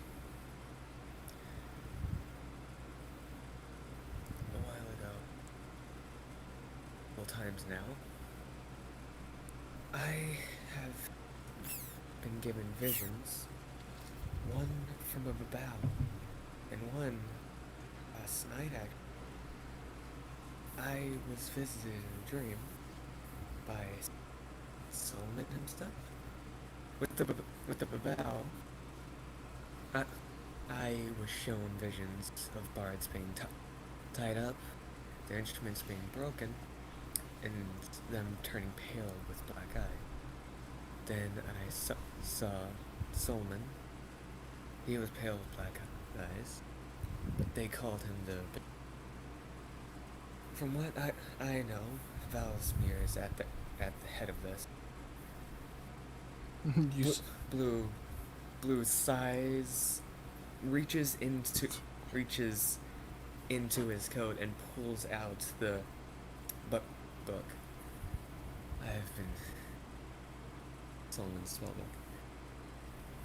I've been doing research. Now, my only question is, what did they turn him into? Because I know some of the results of what they've done, but I don't know all of them. So, and she looks over to Kazir and back over to you and back to you again. What my job was with the Neo Naga was to study and research and document things that are going on. See, I have this ability. I have a gift of clairvoyance. Which, obviously, to any of you who do know, basically, she can see visions and all that. Just in case there's clarification was needed. Yeah. Would Kazir know that term? Sorry. I would say Kazir is educated enough to know what clairvoyance is. Okay. So she's basically a hermit. Kinda. What? But What? But not Wrong hermit. But Doctor, No. I'm talking about him, the one in the game with us. Yeah. Right. The date print. No, I'm Yeah. talking about Hermaeus. What? I'm talking about Chandler. He saw. Oh, Careful with Why? never Why? mind. Talking about clairvoyance. I made a joke. I'll shut. God. Oh, cause sometimes I, like, actually like do like a fit of clairvoyance, whatever. Yeah, it was a joke that no one got. nope, I barely understand. I'm tired. I can tell. But Commercial anyways, so I've gotten to see through the eyes of other people and experiment and got to see more of what they're doing. I've got to look into their own documents, and I've even looked through the eyes of some of their servants. They basically have been kidnapping bards from across Atharia and experimenting on them to try to create an essentially an abyssal-like school of bard magic to aid their forces.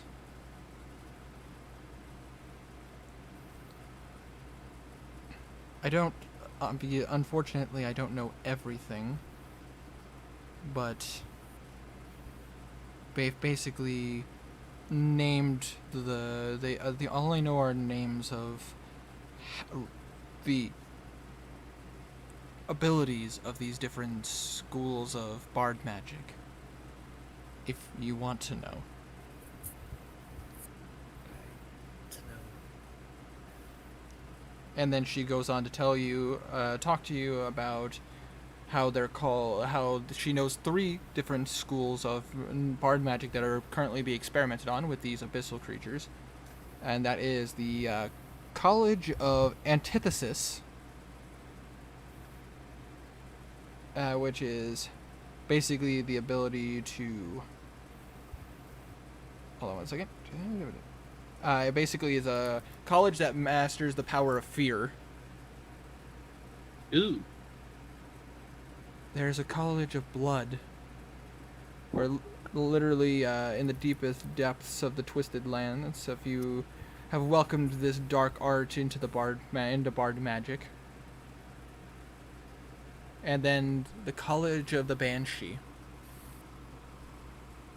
where basically their sonic wails and powers can cause people to fall in line, and almost as if it was like a siren call. These are all very experimental and still being studied. I was tasked with trying to find more of what the Broken Skull was involved in. And they started blocking me out. They're getting smarter.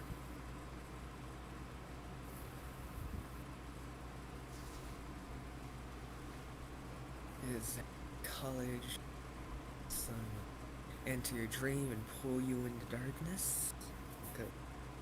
What happened? What's up? Blue says, is there any college that lets someone into your mind and pull you into darkness? I don't know. What happened? That It's... You watch as she kind of moves her hand, and you see she shows you some of her arcane ability. But not like in a sense of like, oh, she's attacking you, but like basically just kind of switching her hand a little bit, and you can see magic appearing between her fingers, like fire or lightning, just kind of going between. Magic is a complicated thing. There are a lot of things that have potential, and obviously as a bard you would know that everything is limited based on your imagination of what your magic can do. She is going to roll an intelligence check real fast. That's actually, man, 19. Jesus criminy. Good for her. If I had to string a theory, I assume you have a personal effect of his, and he was able to communicate with you through that. But it doesn't sound like he was trying to hurt you. Most likely the bow was trying to hurt me. Probably. I'm about to say you. Blue. I would like you to roll an insight check. Alright. Natural 20. Natural Wow. 20. Every time you've mentioned abyssal stuff, you watch as her face shows a sign of disgust. Like every time you've talked about the Babao or various other demons or abyssals, you can tell she's instantly like a combination. Well, it's a natural 20 with a combination of disgust and a little bit of sadness.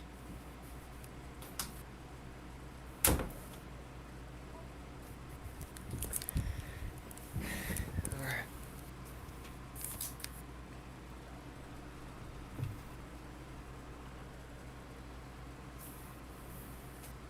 Alright. Last question for a while. Because we need to focus on where we're going.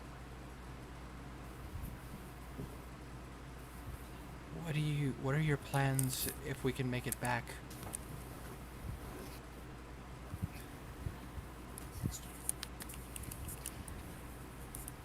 My plans, if we can make it back, are...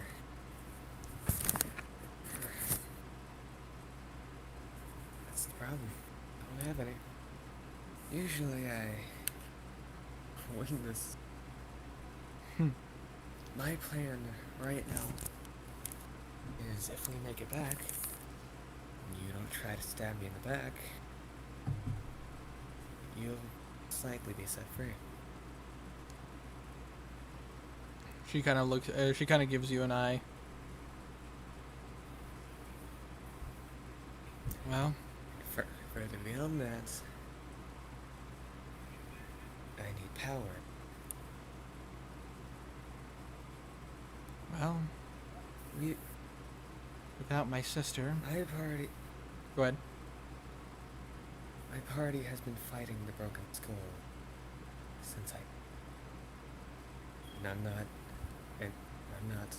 quitting until either I'm dead in a ditch somewhere or it's over.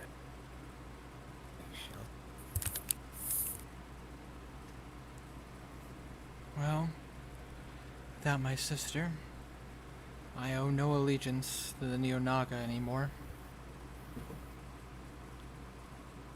And with her dead, there's no way for me to bring her back.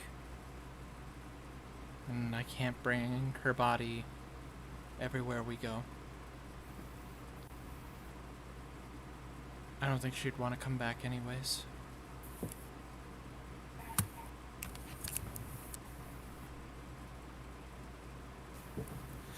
Well, you can always join us, but I highly doubt the rest of the party would be too highly apt about that. You watch as she kind of laughs. I nearly killed 3 of your friends. Guys,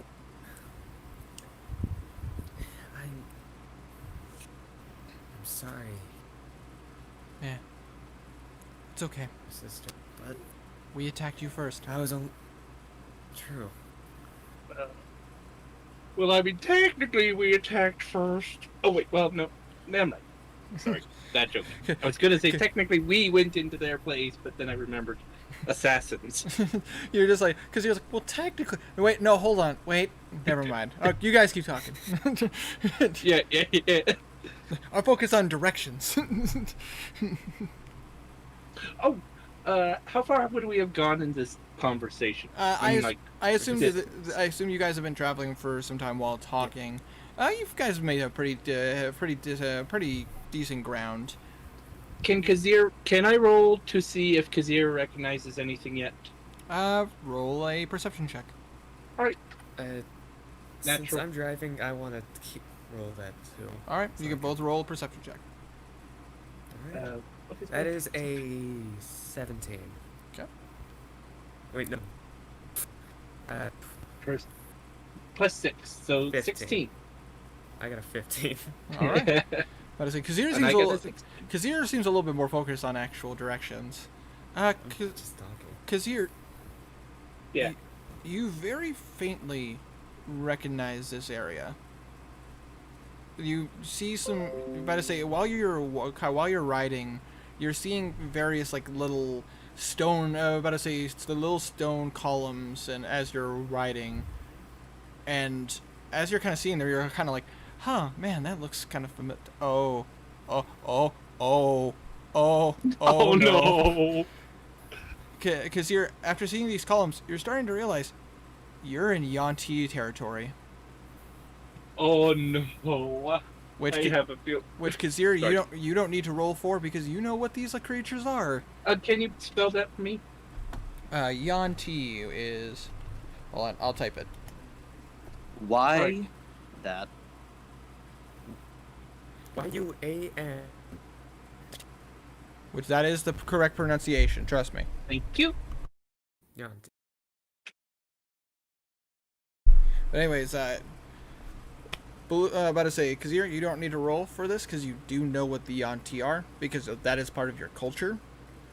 However, Blue, you have no idea what the Yanti is. At least, unless you roll a nature check or what you wouldn't roll until Kazir comments on something. But yes. Yeah. But yes, Kazir, you would know that columns and various other buildings like that, ruins in particular, those are typically Yanti territory. And you would also know that you have been around this area before.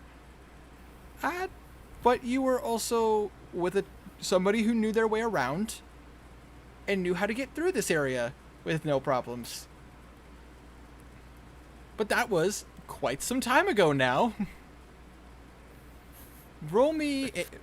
In this case, roll me a I straight. didn't realize I was muted. Roll me a straight intelligence check. All right. Natural one. You. Yeah, Ivory A3. That's two You of were them. sleeping. Oh, You have no idea what direction the guide brought you to avoid this. oh shit. Kazir growled through his teeth as he's thinking, "We are in a bad place, and I don't remember which way to go." Wing it. He actually says it like that, but in a little bit more of an angry voice, angry at himself, kind of. If we come across anybody, I can just rule them with my devil's charm. Kazir explains what he knows about this area. All right, and you tell him that it's Yanti territory. Yeah. But as a symbol is going to roll in a Tiny. I'll, Tiny, nature Do check. you as a player even know what a Yanti is? no. Damn, symbol is Symbol's rolling really well. Snake people. Okay. Tiny. Yeah, Snake half snake snake, people. half person. Oh, I should have known that. Or Oh, if they're oh. blood, then they are basically humans with scales. I was to say, Yeah. Symbol got a 15. She actually knows what these creatures are. And you watch as she's also not a fan. And you watch as she instantly goes, well, that's not Shit. good. And, because you guys have been traveling for some time, and I would say you guys would technically get a short rest as you're traveling. Cool. And she actually would use Arcane Recovery to get some of her spells back. Nice. However, she's still pretty tapped. Yeah. I mean, we What, she's had like, her what, almost dead. Most of them almost dead. You know, she burned a lot of them trying to kill you guys. What? She's like what? Yeah. Level 8? Yeah, she's pretty high level. I figured they'd be like a few levels above us. No, she's 8. Oh, oh. But Way to go, me. Dang, she's young. Hold on one moment. I Yeah. got to deal with something. Fuck you up. No, if you addressed her age, she looks like she's like 23, 24 years old. Well, she's like, Faye. She's old. But she's also human slash fae-like. So you don't really know, like her So, like- body wise, she looks 23, 24. Kind of like like a weird half elven. Kinda. It's a very interesting take on it because this particular race can be a lot of different races. Just to hold on, I'll pull this up just to give you guys give you guys a little bit of an explanation, without going too much into detail. Sealed horrors can be aberration, fiend, ooze, undead, fey, or human. And they also have side things for like various other stuff. Like if you wanted to go to if I wanted to take this through like other races such as like mountain races or like under or subterranean races and stuff like that. But Ooze? yeah, ooze. What is it like a slime creature or what is Yeah, ooze? like a slime creature. Like oozes are monsters. Okay, just making sure. Like a gelatinous cube. Yeah, I was pretty sure that was it, but I was, just making sure. Sealed horrors are an interesting thing.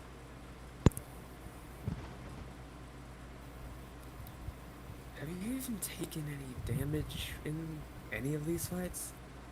About to say, trying to remember if she took damage. I think the only damage she took was being bit by Kazir.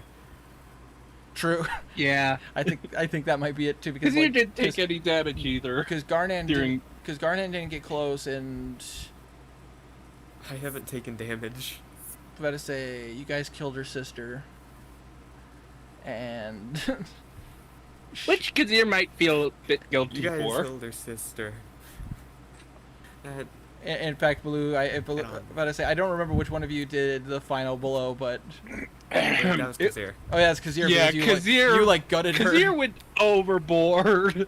I mean, gutted her like a freaking fish. You Yeah. jumped over a 15-foot tall wall. Yeah, landed right behind her and just like some super ninja shit. hey, you gotta rule of You cool it split her in sometimes. half. Yeah. Yeah. Sometimes you gotta rule of cool it. Yeah. Anyways, I faxed him. but anyways, yeah, and also depending on like what kind of like creature or what kind of creature you're affiliated with in seal wise, it gives you different abilities. It's very interesting. Like I said, it's very similar to Hexblood, and it's actually I kind of like it. Anyways, There is a wizard here. What should we do? I can create a dome for us for protection for 8 hours, but I wouldn't protect the horses. And unfortunately, we can't go anywhere until 24 hours have passed. And even then, I don't know how to get us back. Layman's Tiny Hut is a ritual spell, right? Yep. Yes. Yes, so she can just ritual cast that shit.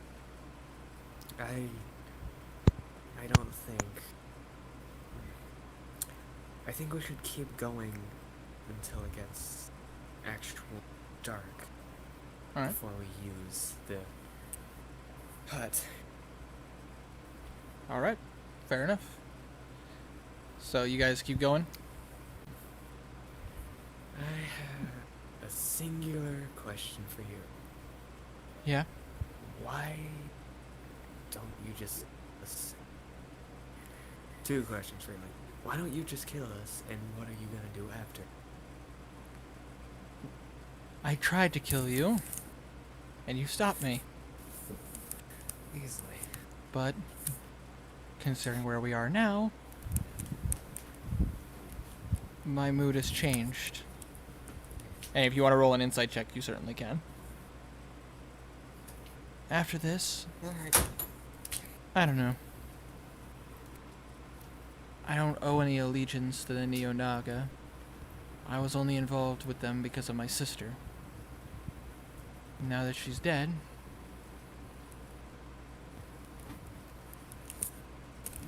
I have no intention of returning to them. However, I still have my own agendas to deal with. And that is, with the insight, that's 11 plus, That's 11 plus 2. so 13. Oh, now you roll low. Fuck you. Fuck you, dice. Didn't realize my mouth was muted. Like, You see that there's sarcasm in her voice when she commented, like, oh, 'cause you guys stopped me. She's doesn't exactly seem keen in trying to kill you guys. At least not anymore. I mean, it's not necessarily speaking like, oh, we're best buddies now, but it's just like, not really worth killing or trying to kill. So now my question for you guys, are you guys still gonna keep heading north, or are you guys gonna veer off another direction, or? He had one more question you didn't answer. Oh, apologies. I didn't. No, I answered it. No, he answered. Oh, did he? Why didn't you kill us, and what are you gonna do after? And she question. commented on the second question that she only owed her allegiance to the Neo-Naga because of her sister, and that because she's gone, she has no intention of returning to them, but she has her own agenda she has in sword. Sorry, I'm dumb. And you need gum gum. yes. I'm trying to find my adapter. That's what I need. Anyway. Kazir offers that she joins the party. She just suggests that maybe once we get back, that she joins the party. About to say, are you saying this to Blue? Are you saying that's Yeah, out loud to both of them, or? Kind of to her, but Blue can hear, not like whispering or anything. Just slowly walk your horse over. Hey, you could totally join. Well, I mean, they're riding. I can hear you.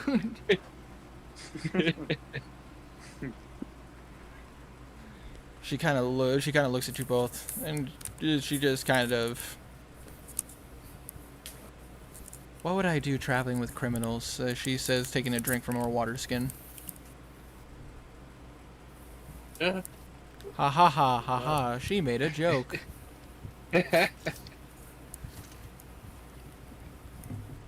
Well, it's better than sitting in one Misery- place being a criminal. Yeah. Misery loves company. So you guys keep traveling. So Yeah.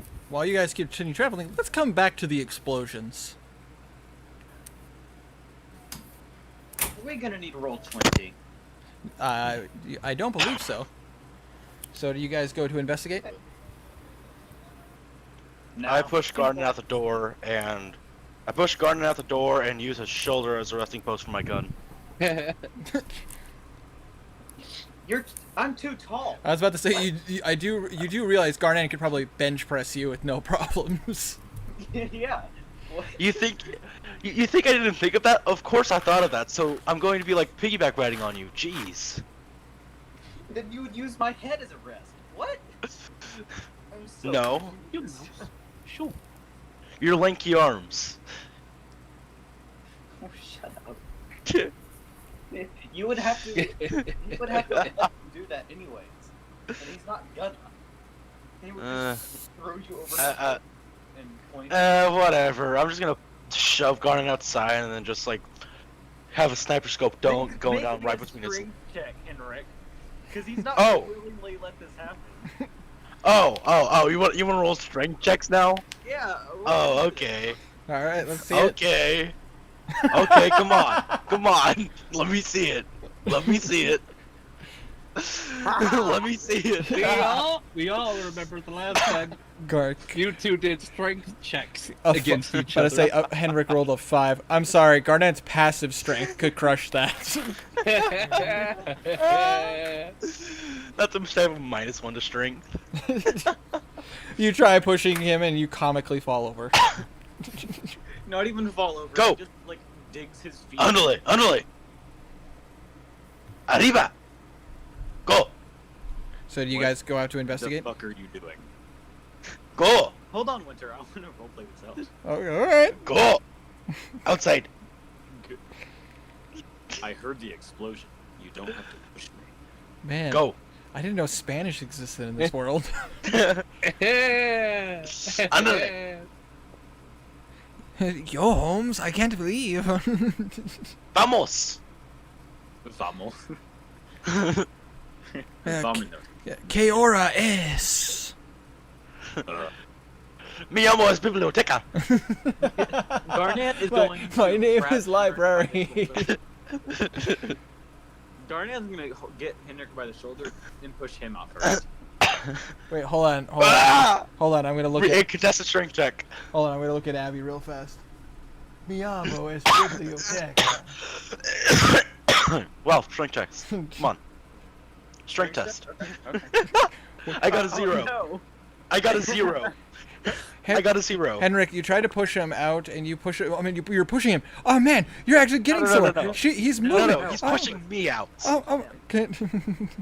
Oh, so you got. Oh, he's pushing you out. Okay, I was about to say, are you still trying to push him? Like you try to push him. Oh man, you're moving him. You're moving. Wow, the floor's a lot closer than you thought. Okay. Enough. Garnet starts pushing you. You're like, no way, and then you're like, holy shit, you're a lot stronger than I expected. As he's holding you up with one hand. No. Here's the thing. Henrik's trying to push back, but instead he's like actually running out the door instead. I'm gonna stop you as I walk out this door. Oh, you don't get to push me around. So now my question is for you guys: are you stealthing or are you just walking? I just got shoved out, so I assume I'm just walking. Yeah, I guess we're gonna have to walk now. All right. Well, I hold in my bolt action. Hold on. Do we have the Stone of Silence, or is that still on blue? Still on. About to say it's still on blue. I got it. That'll help you, but not us. Yes. Ripped, mate. That's the point. So you guys go. It'll help me, but not you. But I have 3 people and you have 7. So you guys go out, and as you all guys walk outside, you notice that one of the compound, the armory compound, has blown up. It's on fire, and it seems to be in pieces. And all of a sudden you see some stuff with your guys' passive perception, specifically Hendrix's passive perception. You do see some. It's these small items falling from the sky that like almost as if from an arc, hitting the building where the bunks were, where you guys fought, like 13 cult members. And as these specks as you see these like little balls hit the building, all you hear is as more explosions start to happen. However, you guys, I'm about to say, Henrik, you wouldn't know this, but Garnan, you and Bimp, because she's outside now, and all that, you guys hear.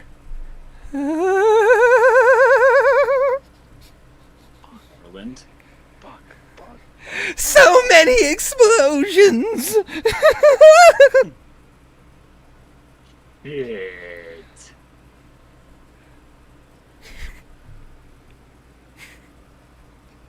Is it Garland? Roll me. Actually, no, you don't even need to roll. You would know this voice. It is indeed the clown that loves.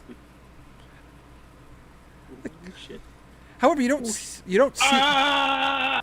However, you don't see him. You hear the laughter though. So I ask again: are you guys stealthing or are you guys going forward? I very want to tempted. fight him. Fuck this guy. I'm very tempted to Garland, just shoot. come here. But I say before you shout, Philman kind of puts his crocodilian hand on your shoulder. Son, we might want to get out of here. I don't actually shout. Okay, I'm about to say he kind of looks at you and then he looks over to Karik and himself. We're pretty injured. Henrik looks confused, but I am shaking. We're not in the shape, son. Not to mention we're down 2 people. I mean, I could do it. I'm still pretty okay. Alosa kind of looks at you as well and goes, I'm also pretty tapped. I don't have much magic. Never mind, we're leaving. It's cool. We're good. just like, oh man, I could take it. Then Alosa's just like, oh man, I'm a little tired. And the Guardian's like, well then we need to get out of here. But I say in Bim's, Garnanis, yeah. pretty much all of her What? 3rd level and her only 4th level spell in the fights. I am like actually shaking with rage. Why? His inner skull. Hate this. I hate Garland. I hate him. If Skolvin were Hate here, you bet your ass he would be going after him right now. Oh, for sure. If Henrik knew who Garland was, he'd be charging right now as we speak. One of those people is a healer. Yeah, you're talking about Knackle, who's also sustained some massive damage. Like, yeah, the mending helped. He's not back to full health. Oh, you're talking about if Blue was there, he's a healer. It's like, yeah, if Blue was there.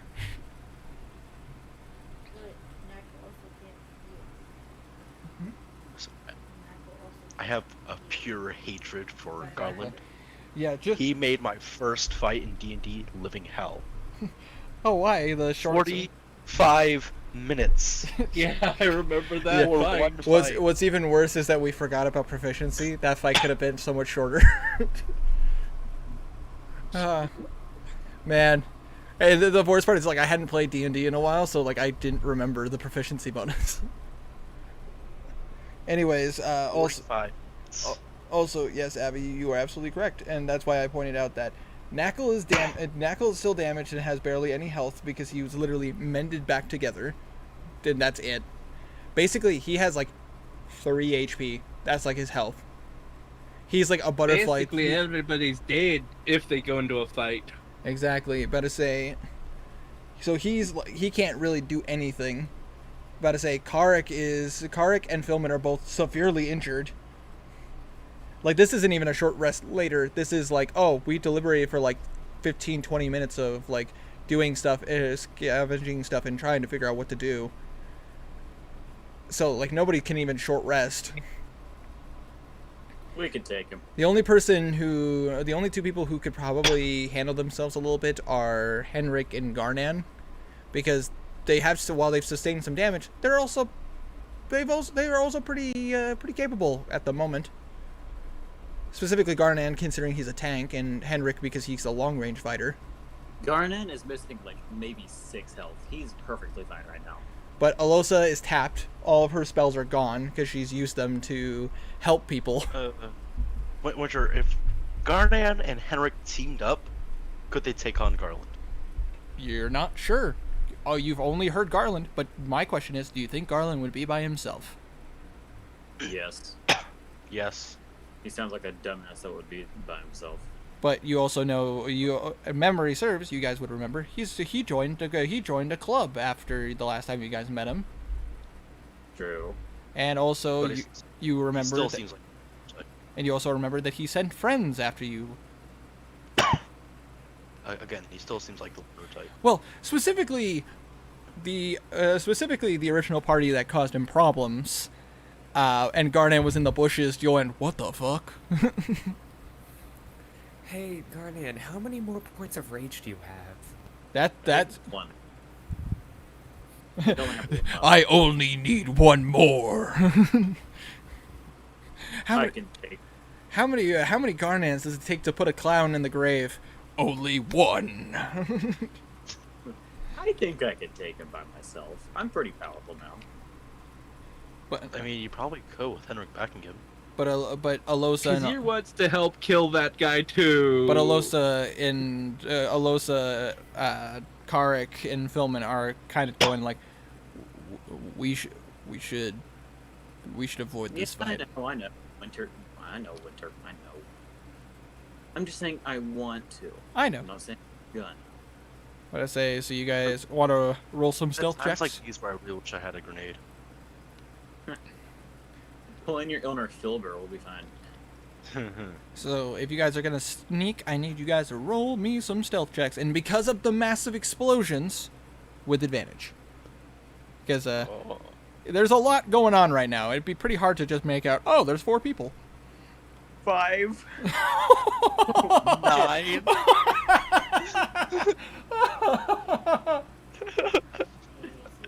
A 5 and a 9.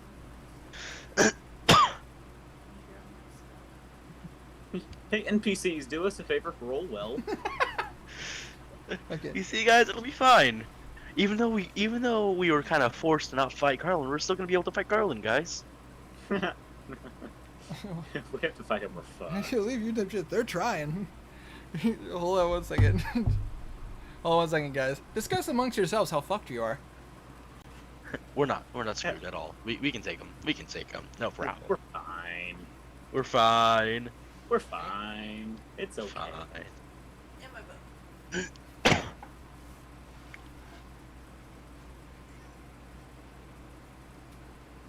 You're missing both of your characters have a +9 stealth.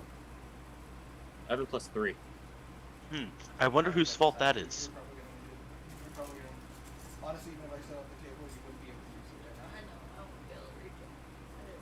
Whose fault? What is?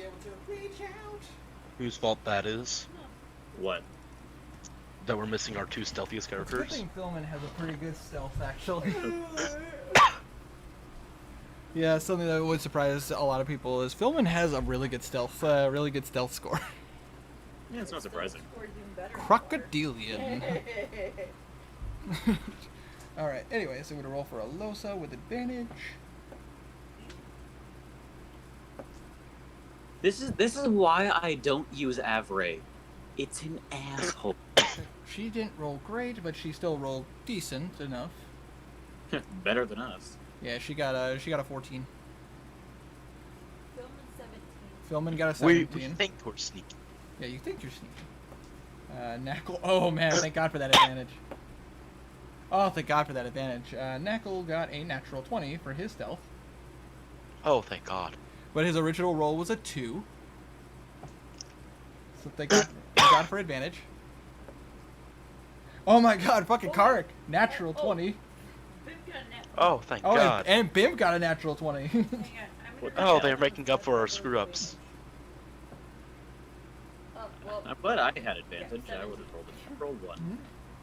definitely 17 for Philman. I got a 17. 9. I forgot there was advantage, but I rolled a 6. Apparently they've been taking lessons from Kazir or something, because everyone has got really good stealth checks. Oh, excuse me, everyone. Bip has no dex. Oh, I apologize. Everybody who actually, was trying and not wanted to fight the clown. Fair. Guardian was too busy wanting to kill him. However, That's cool. while you guys are sneaking and stealthing around, because of the 3 natural 20s, they may more than make up for your guys' low rolls. So while you guys are going, if you guys want to roll a perception check to see what's waiting for you Hold on the on. other side. Does Garnet actually know who Garland is? I think they told me, but I don't Yeah, think you know you know of him, but you've never met him. Yeah. Interesting. Interesting. That's an 8 on perception. 18 for Bimke. Oh, I'm doing perception. Can I just give him advantage?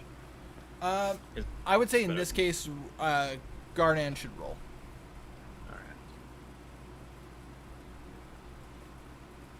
Oh my God. The exact same as his. That's why I wanted to give an advantage with her keys. I say so. 8 for you, 8 for him. With those rolls, you can't make out too much detail. You do see a body count. There's at least 20 people attacking the compound. And they're just throwing bombs. Winter, could I cast Mage Hand to pull one of their pants down? You're too far away. How funny would that Also, be, they though? could see the mage hand. Actually, a mage hand is invisible to anybody but the caster. No, it's visible. Is it? You It's need, visible. you need the Yeah, it's like telekinesis feat to make it invisible. Ah, there we go. Fair enough. Attacking the compound with nobody in the compound, almost as if it's out of spite. And also, they wouldn't know that the compounds are empty. They're gonna be so sad when they burn up a Hydra. That's Anyways, already dead. however, with Bimp's check, Bimp, you notice something different about your old friend. He definitely still kind of looks jester-like. However, you notice his clothes are a little bit darker. He wears a very interesting hat, almost like over the top captain-like a stage performer putting on a captain hat. You notice that his makeup is a little bit more blotchy, like intentional. You see that one of his eyes is different from the other. It's a little bit more whited out, but you also see like a little symbol, like the inner pupil of his eye, like the black part, has spread out a little bit. But like the rest of his eye is like milky white. You notice that he is holding out a hand, and you see this sickly yellow energy starts blasting out of his hands. If you want to roll an Arcana check, you certainly can.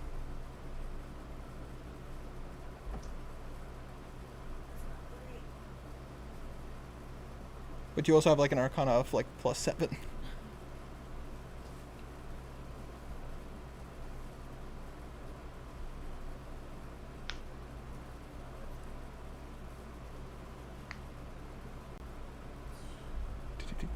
Dice rolls.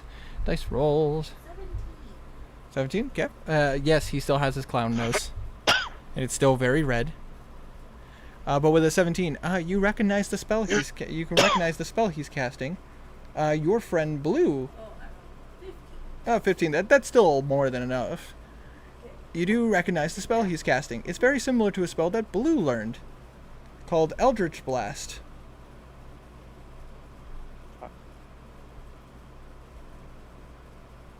Winter, Yes. does he have antlers? Not that you can see, but he is also wearing a hat. Oh shit. He's got antlers. But yeah, you watch as unlike Blue's greenish energy that he blasts from his hand, you notice that the clown's is a more sickly yellow.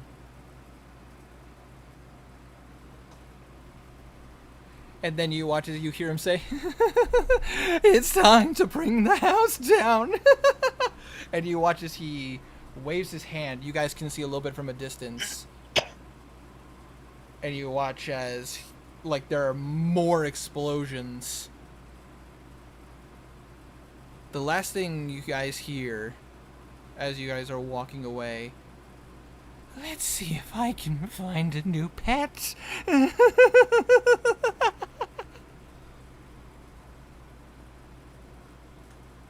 As you guys are able to sneak away without being seen. Shit. Oh, hi, Thunder. How's it going? Why Did are you want to be seen, Herma? What? Did you want to be seen? No. He's gonna use the Hydra and use it against us. It'll be fine. He's gonna use the dead body of the Hydra. No, he's gonna do the thing. fine. He's gonna do the thing he did with the Minotaur and the Bulgura and mix it with the Hydra instead. Oh my god, guys. Hail Hydra. Oh god, Oh this my is god. yikes. Dad jokes. I Oy. have them all. You guys start making your way back. Are you guys heading directly back to the city? Not for that, I want to suicide Garnan. Gonna go. Garnan, you self-destruct.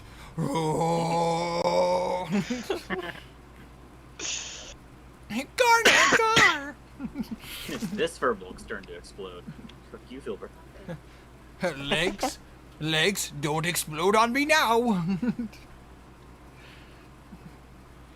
Anyways, so you guys start making your way back to Makanali.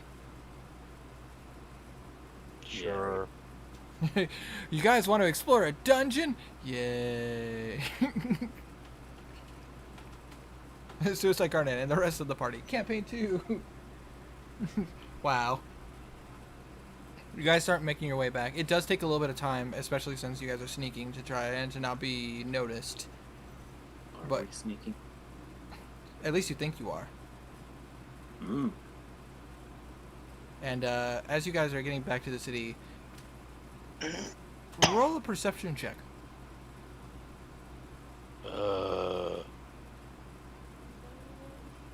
Excuse me. Check for you as well. I guess 7. 18. You sound so annoyed, Herma. All right. So you don't. You hear loud thumping. Garnan hears loud thumping. With a I 7. have an 18. Henrik, you hear a stupid city. Fuck. And you hear coosh.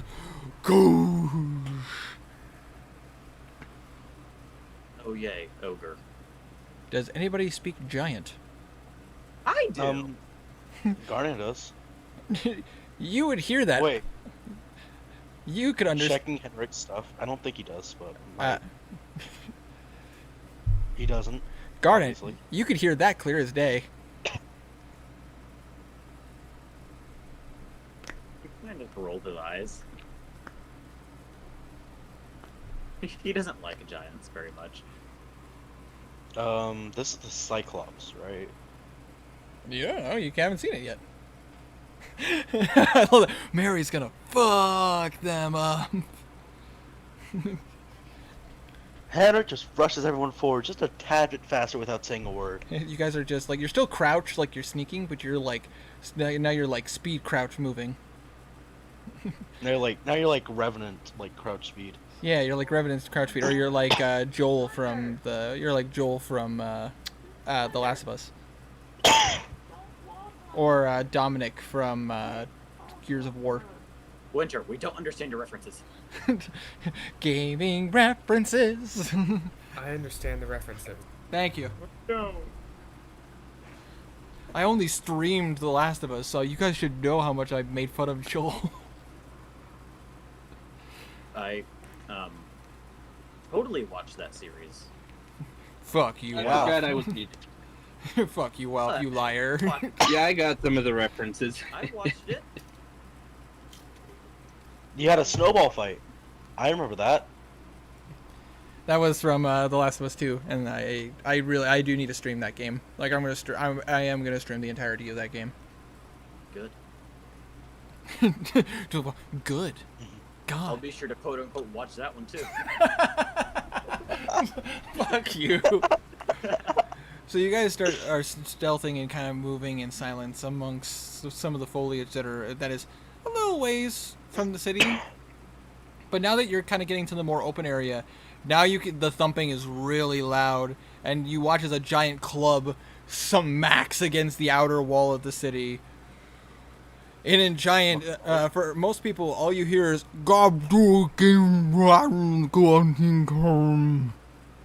Garnan, you hear, "Stupid city! I hate city! Farnan crush!" And Farnan Crush. Is there only one? Fargnan. I heard Farnan. I also heard Farnham. It's Fargnan. Is there only one? There only appears to be one, for what you can see. What is it? Roll a nature check. Will do, buddy. Well, would I just know? You recognize giant. You don't. I would say you roll a nature check because you haven't necessarily seen something like this before. Natural one. That looks like a giant. Nature is a 20.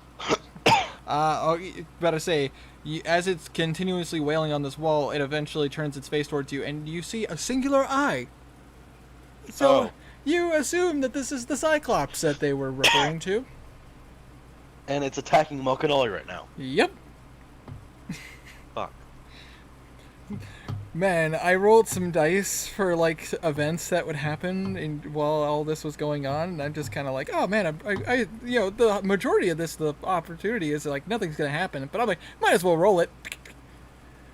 Well, fuck. So Henrik slaps out the bipod, sits down prone, and boom. No, Garnan, before you do that, Garnan immediately turns to Henrik and shakes his head. He's gonna try to talk his way out of this one like Blue. You're gonna try to talk to the Cyclops?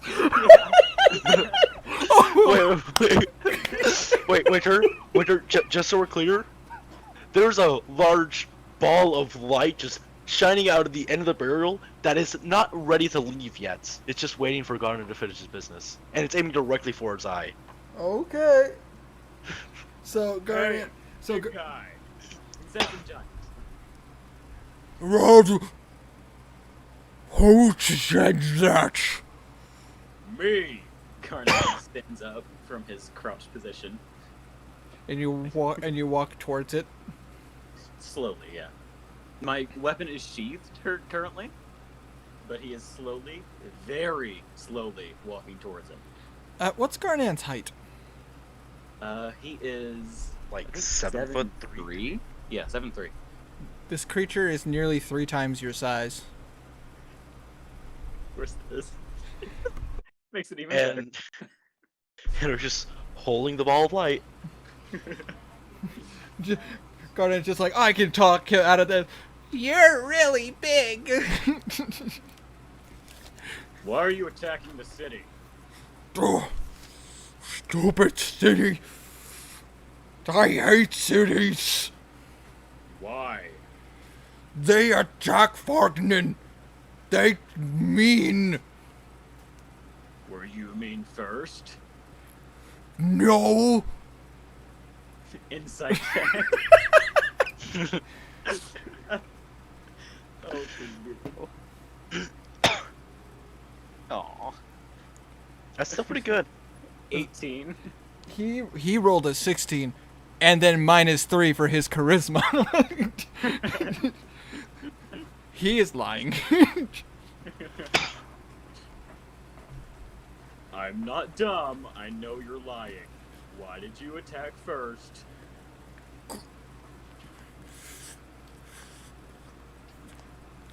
I wanted the area north of here.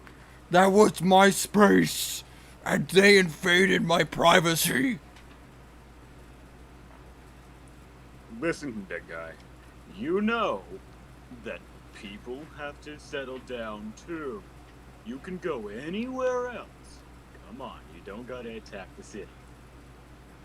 But they're mean. You were mean first. Roll a persuasion check. Oh god. Still the ball of light there, just aiming for his eye. Give This him is- advantage. I'm gonna use... Okay, Oh! persuasion. That's just a 16. It's just a 60. Oh my. He looks at you. Okay. Oh my god. You see he looks down, and then like he kind of his shoulders slouches, and he walks away. dragging his club with him. He rolled a natural 1.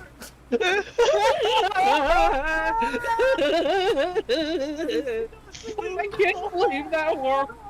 You really Amazing. My You God, have a story to tell Blue. what the fuck? Oh Lord!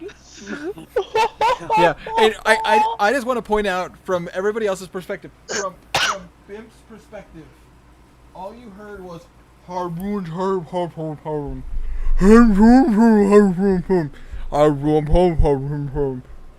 Harun, and you watch as the Cyclops turns around, slumped, Garnan turns around. heads down, club dragging. Garnan quickly turns Hey. around, looks at Henrik, and just smiles with a big thumbs up from both hands.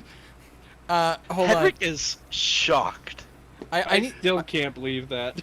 I need Garnan to. I need Garnan to roll a strength check. Strength check. Yeah, strength check. What? Why? Just for funsies. Just for funsies. This is. Okay. 21. Okay, you stop your leg. Your legs are not shaking.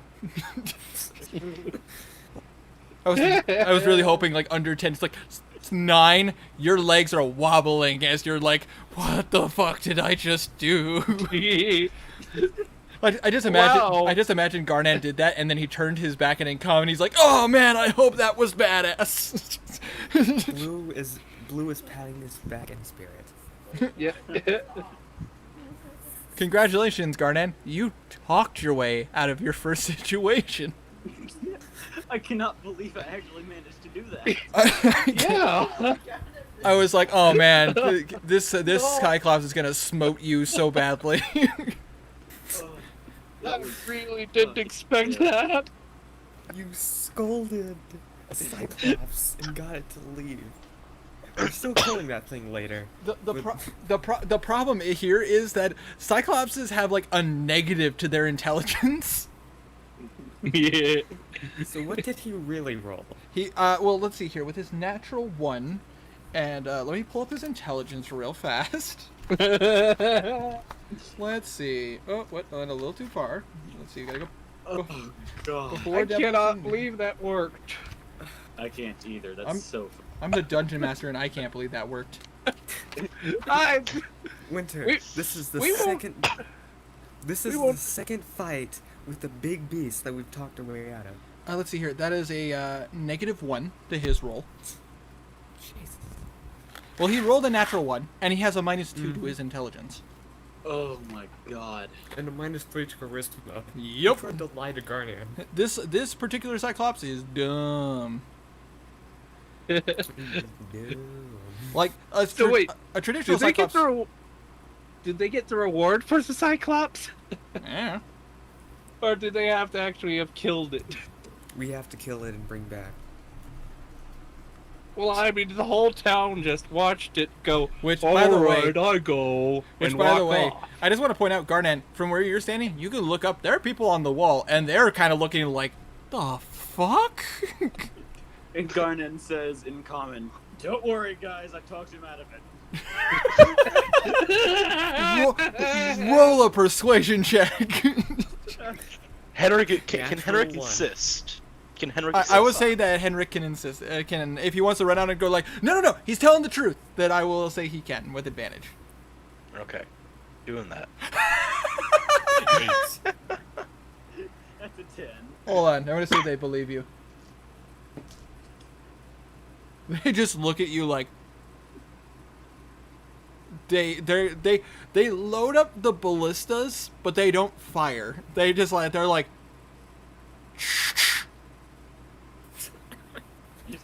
Garnan, Like, we kind of trust you, but just to be safe. Garnan is giving them a sarcastic Oh, ass no. smile right now. Mary is gonna be mad at Blue.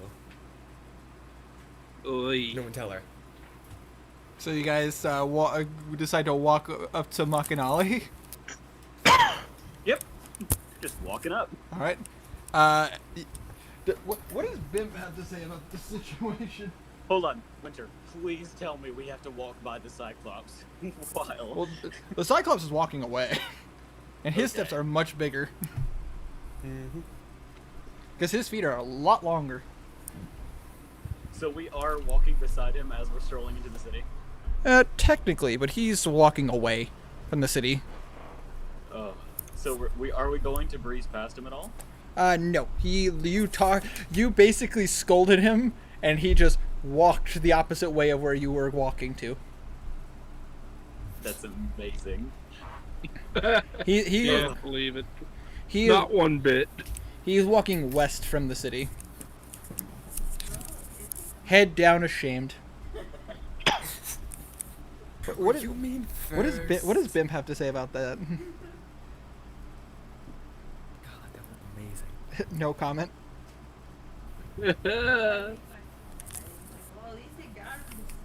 At least he got just Bimp just like at least he got him to stop, and Losa's just kind of like, wow, that was very impressive.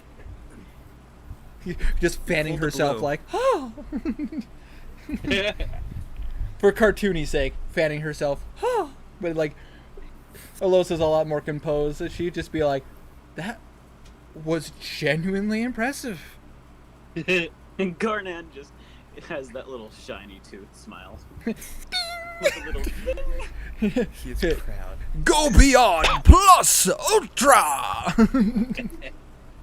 cannot believe that worked. That is so funny. God damn you guys! Like that. That is a third. That is a third. That Garnan got his clip. Yay! The story. Nice. I will have to earmark it so I can say the tale of how Garnan talked a Cyclops out of attacking a city. Winter, I don't want to be that guy, but do I get inspiration for that? I will give you inspiration for that. That was so dumb, and I didn't think you would do it. Plus, it is a little bit of a testament to Garnan's character. Yeah, that is. Because I mean, It's so funny. I really wouldn't see Garden trying to talk it out. yeah, Garnan would have either avoided it entirely or gone in for the fight. So yes, I will grant you a point of inspiration for that, Wealth. Oh, that's so fun. That's so ridiculous. Is he gonna like no longer attack them anymore? You have no idea. Oh, that's Oh so- dang! And you never heard from him again. You just go. Killed himself. You just go by the coast one day. You just see a giant cyclops fishing from the ocean. Like, I've reformed my ways. I am a fisherman now. That would be We still cool. gotta kill him. He's a $25,000 bounty. We still gotta kill him. Yeah, but we got other Or- bounties to or- take care or, of. Tiny, The duality of man. Hold on. If he actually like promises not to attack the city again, we could totally just. Hey, can we borrow a tooth, maybe? Yeah. Just pluck out a tooth for us real quick, would you? Hey, bro, eat this bean. Eat this bean, bro. Hey, you see this? You won't? see this If you're giant truly tooth here? if you're Just give him truly changed, give us a tooth. Then we can give them the tooth saying, "Hey, we got the tooth. We'll give you He's a a quarter. good guy now." He just We has a needed sort its of eye. tooth. Hey, I'll trade Oh. you. I'll trade you a quarter for your tooth. We needed its eye. So Oh, we needed yeah. its eye. we need its eye. Aw. I don't want to kill the guy. Plus, also, Oh, well, Made a new best friend. Come on. Well, maybe if we can insist that he's changed. nah. I mean, doubtful, but you Much know. better idea. well, now I'm just thinking. now I'm just thinking of the comedy duo. It's Garnan and Fargnan. It's It's their Garnan spirits. and Fargnan. You never really know what they're gonna do next. No, we got the rogue and the we have the rogue and the bitch already. Hey, whatever you do, don't tell Mary what Blue did. I'm going to tell Mary what Blue did. So, Yeah. I also, knew that was coming. also, Philman and Karik are just kind of like, the fuck?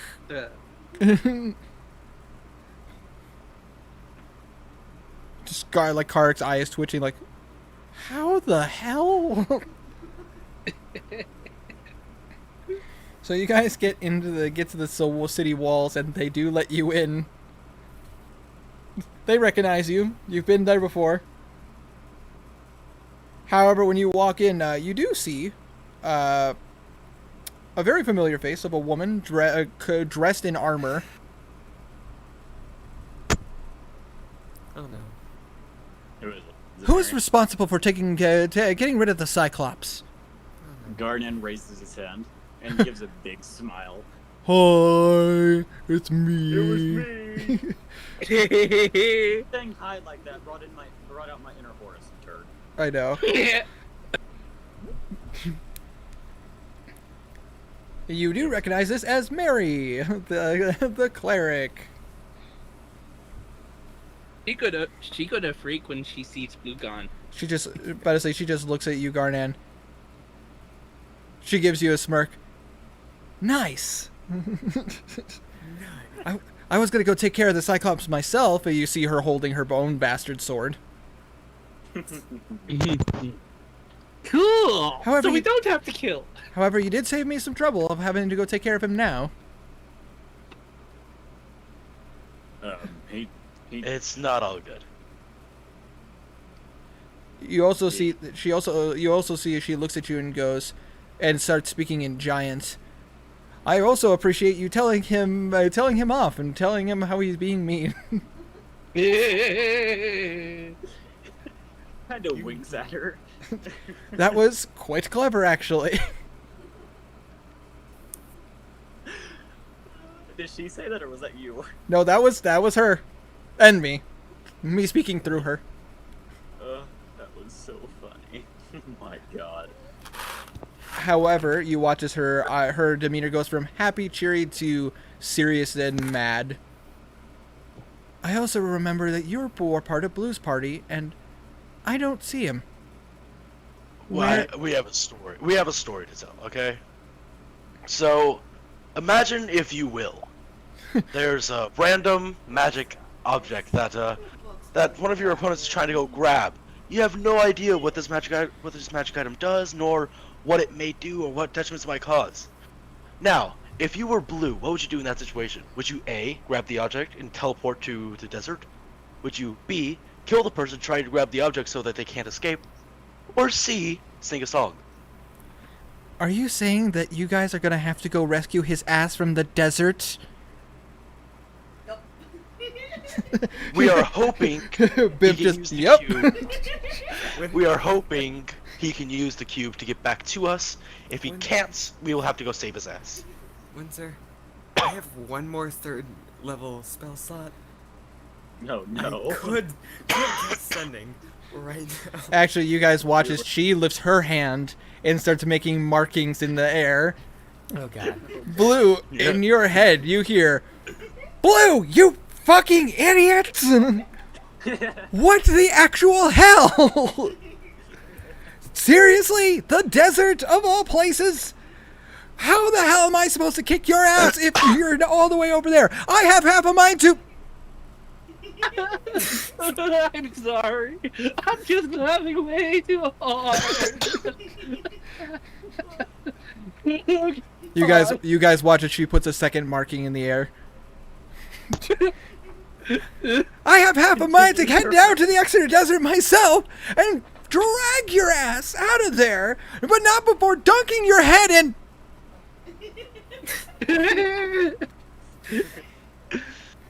Since I don't have anywhere to be today, third mark. Drag your head through the sand. She has 4 of these.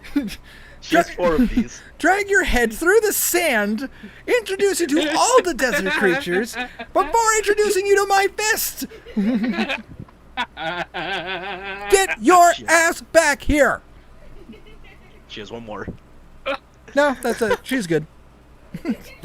Blue now has 100 words he can say. So he's gonna do this. 75. She used. Yeah. She used 3. Yeah. Still a lot. Blue calmly, almost Yeah. Like, really calmly just replies, I found a few things out about the cult. I have one of their wizards here. I found more about You about cut the out. skulls.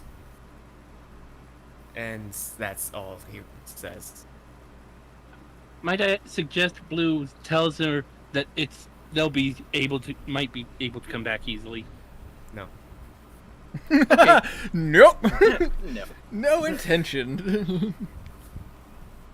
You guys watch as her face still maintains that sense of anger, and then you just see her deep breath just.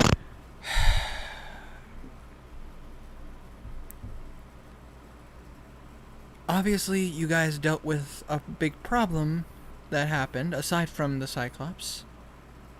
Why don't you come with me, and I introduce you to the mayors? Suddenly know- she gets interrupted with, "Love you." It just, you know, see this her nostrils flare.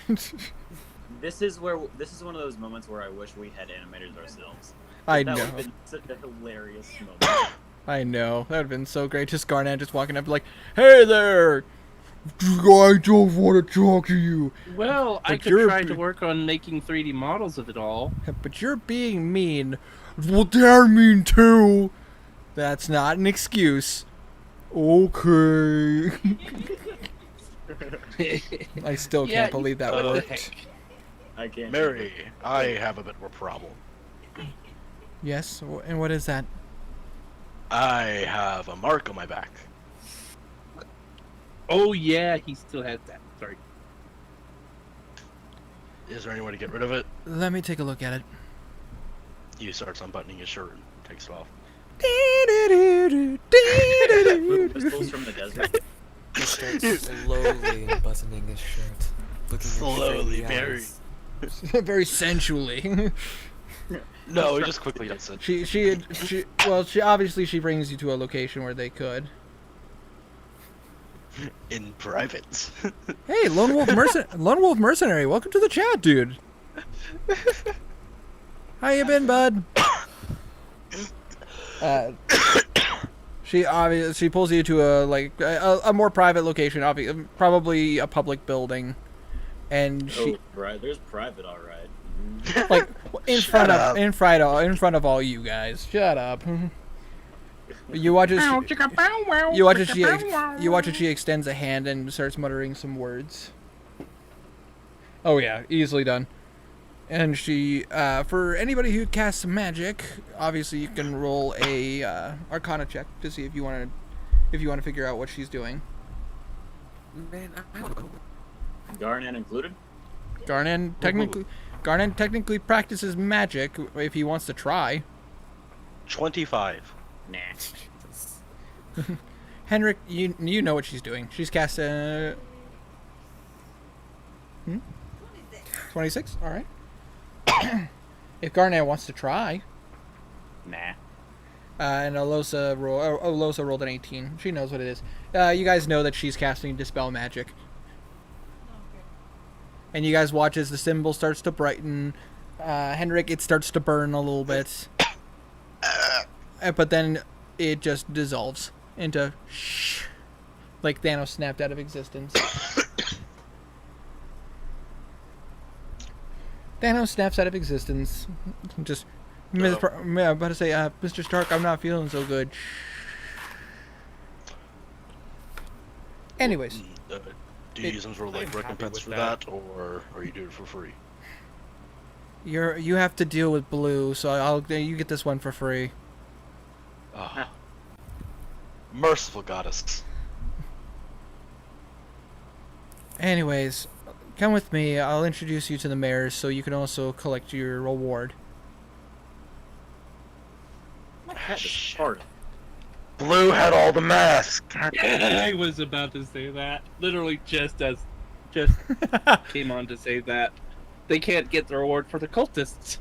But Garnan and Henrik both do have Hydra shit. Me- Because that proves a lot. Meanwhile, back at the Hall of Justice. Oh goddamn. Back to Blue and Kazir and their journeys through the desert. Hey! Blue is laughing. I believe it. And also, Kazir, I just want to point out, like, while you guys are riding and trying to be a little bit stealthier while you're riding, you just look over, you just see Blue, like, trying not to burst into tears.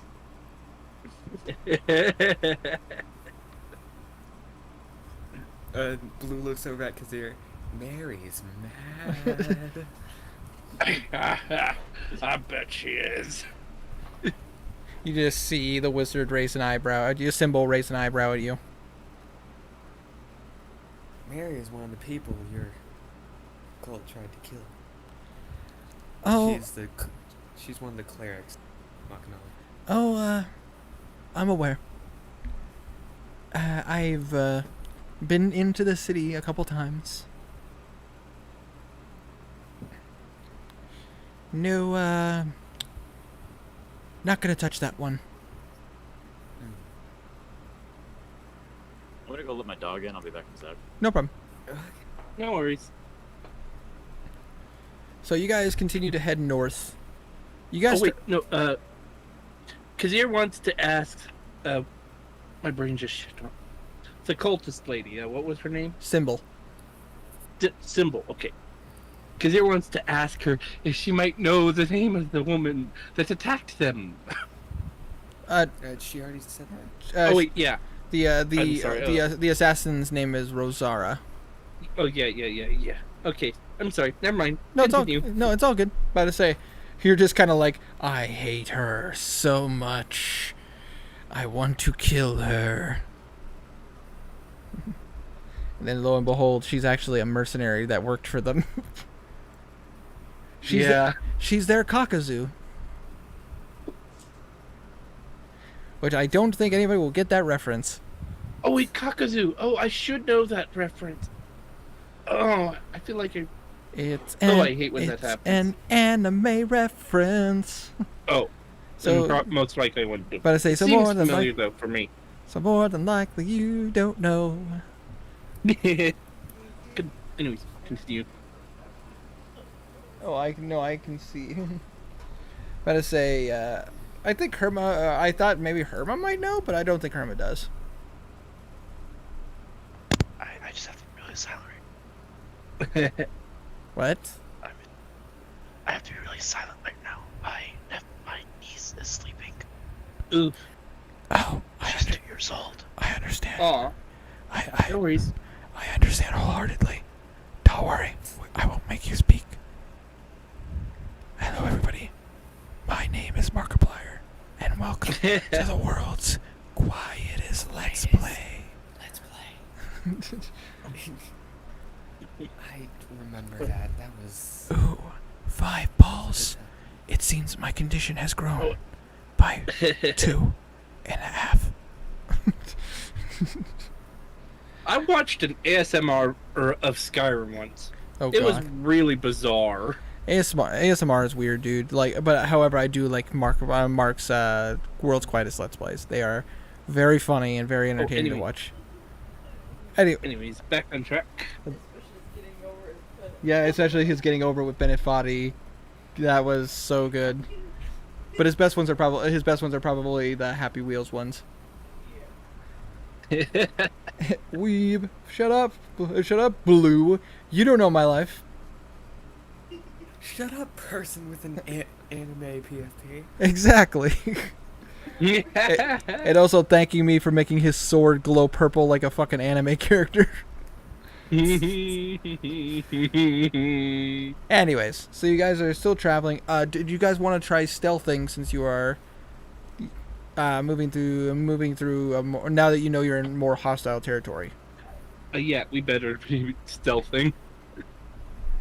Stealth, no trouble. And my boots wouldn't count in this situation since I'm not the one walking, right? Exactly. That you guys Just making sure. You guys are riding on a horse. 11. Riding on a horse. Yeah. That is a 19. So a 19 for Blue, and for Kazir that's a 20, I assume. Let me double check. I mean, I'm like 90% sure. Yep. +9 for stealth. All right. So 19 and a 20. And for Symbol... Yikes. Your guys' rolls make up for it, though. Oh, good. Yeah, hers was a 7. But a 19 and a 20 definitely make up for it. Yeah.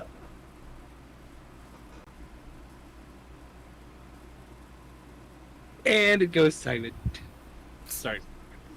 So you guys are, you're walking through the desert on horses with no names. Abby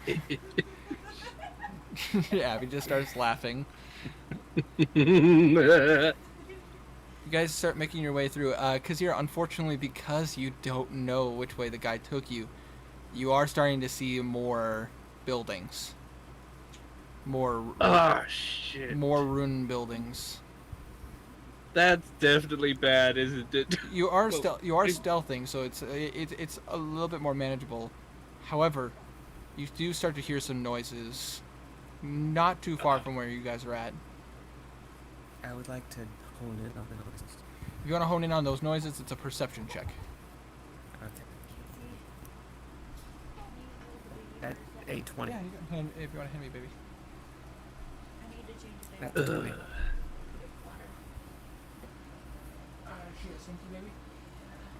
Whoa, that's a stinky baby. Oy. Oh, I still love you though.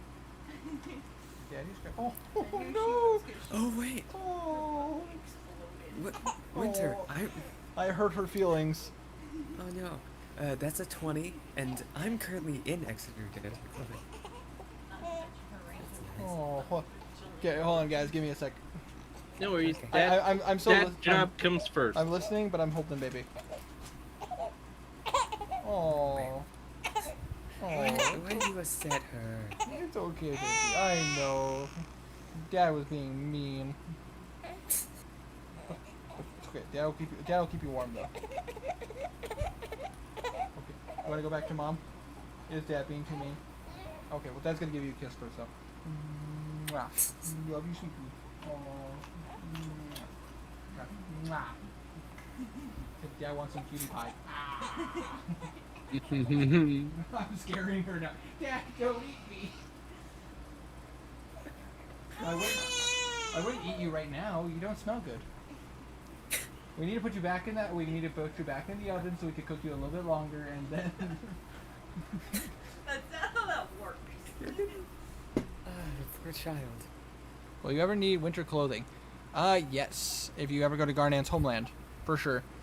Also, just to point out, for Blue and for Kazir, you guys are sweating like a lot. I actually have Exeter Desert clothing. Did you switch? Well, you never said you switched clothing. So you're still wearing your armor. We shall see. I'm not getting out of the armor. You gotta say, you guys are you're managing it, but I have it's enough still booze. very hot.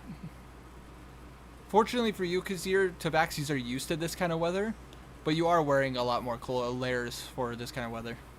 Yeah, I'm understandable. a traveler. But however, you do notice that Symbol seems to be doing all right, but that's because she is wearing wizard robes. Yeah, which are pretty light usually. Pretty much. I got a 20 for the perception check. 20 for the perception check. You are definitely hearing some noises, and you're hearing some speak. However, if I remember correctly, Blue does not speak Draconic. Does Kazir hear the voice, or do I have to roll perception? You'd have to roll perception for yourself, or unless Blue wants to get you closer to the action. Stray, Yeah? because you're Tabaxi, you have advantage on perception checks that require hearing. Oh, oh yeah! Cat ear.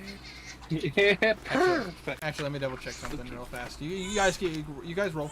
I'm just gonna double check. R2D20. That's a 17. 17. Yep. 17. Okay. Yep, that's right. Perfect.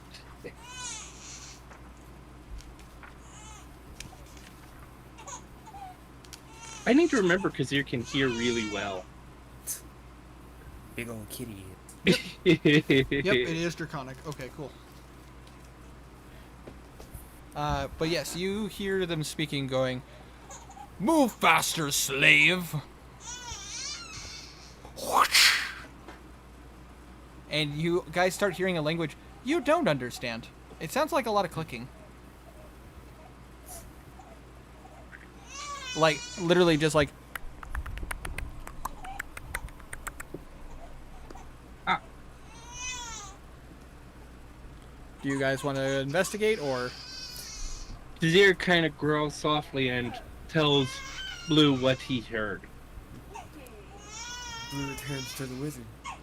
Should we stay or should we move around? We have no idea where we're going, and a slave might be somebody who knows what's going on. She turns to Kazir. Good point. Kazir agrees. As you guys can now, as Kazir, you can now tell she also speaks Draconic. Oh, cool. Well, I'll be happy to kill a slave owner.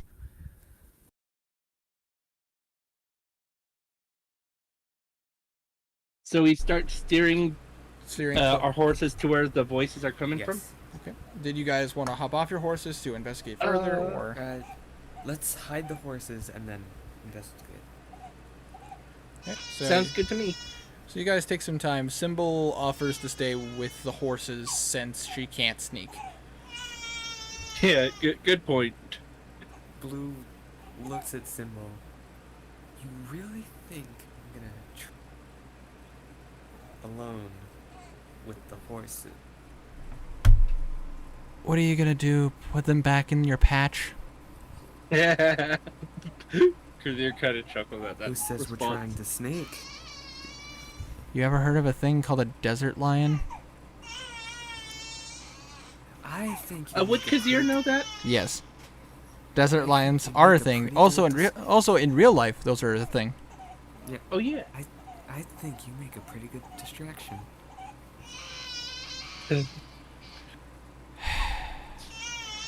She ties the horses to one of the buildings. What? You want me to handle this? Do it as you can. I'm just not leaving you alone. You watch as she starts walking. Blue follows. All right. She is, Kazir as well. she's gonna try a stealth check. Natural fucking 1. Oh! She's finding the only not soft part of the desert, and as you guys are walking, you're like da da da da da da, and then you hear her crunch, crunch, crunch, crunch. How can anyone? Kazir kind of growling under his breath. How can anyone make that much noise on the stairs? In the desert, how? You guys watch as you get to a little crest over a little desert, over a little sand mound, and over it you see a half lizard-like creature, a human body, but the head of a snake, whipping. How long have I been muted? Oh, quite a A while. while. God damn it. Since you said you were putting the dog away. And then I forgot to unmute. you guys watch as this creature is currently whipping this weird four-armed ant creature. Winter, I don't mean to interrupt, but is this going to be the last instance before we end? Possibly, Okay, because I'm going to go ahead and hop off. because a baby is crying. But I say, you mind holding up just a little bit, Welf? You upset her. I think I need to go now. Okay, if you have to, we can always. If there's anything you want to talk about, you can message me later. I can always rewatch Scream. Okay, sounds good. All right, see you guys. See ya. See ya. So you guys start. So you guys get to this top of the hill, and you're watching the head of a snake creature, head of a snake human, whipping this four-armed ant-looking creature. Are they the only two? As far as you can see, there is nobody else, just these two. And you do see a horse, and what appears to be a little, what appears to be like a caravan wagon, like similar to the ones you guys travel in. Cool. and it has a lot of chains on it. Blue goes to the wizard and whispers, I have a spell that can mess the guy up pretty bad. Do you want to just attack or... You guys do see as the snake guy looks up Oh, yeah. and starts speaking Draconic at you. Infidels, what are you doing here? You watch as she doesn't even hesitate, killing you, and you watch you watch as lightning streaks from her hand as she casts lightning bolt. I cast Eldritch Blast. Combining for lightning bolt.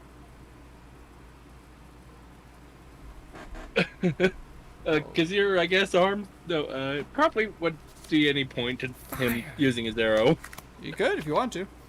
Yeah, he'll aim for the aim for it as well. Using his longbow, of course. Natural 20. Damn. Wow. And a 10. Oh wait. Yeah, 10. Crap, I'm tired. I know. Why am I tired all of a sudden? I wasn't 2 seconds ago, and it's like shut down, activated. 8d6. So what do I need to roll? To hit, it would be d20. Would you roll the 10 plus your dexterity and proficiency? That is. I got a natural 20 and a 10. That's a 16. Plus 6. So 16. That is a Yeah. hit. Cool. And because you're using your bow, that's a d8. Oh, and because of your assassin ability, it's an auto crit. Oh, cool. And A this D8? is a sneak attack. D8. Yes, it would be a sneak attack. And because of your level, it's now 46. 40. Oh yeah. I can't add sneak attacks. Woo! This is fine. Well, it is a surprise round, so He technically you did. can. Well, no, because you're I can't- using Eldritch Blast, which does not. Yes. Yeah. It does 6 points of damage from the Eldritch Blast. Okay.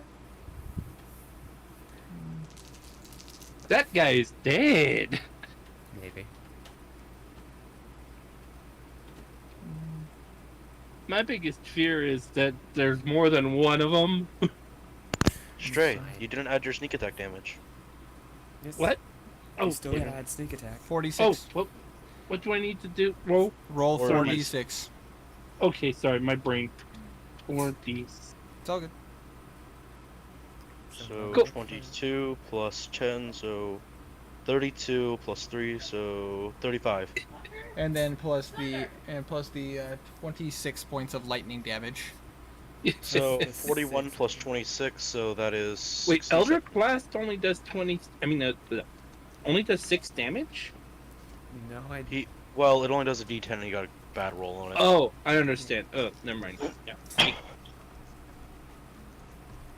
So that's a total of 26 plus 67. 67. Mhm. Oh yeah, this motherfucker's dead.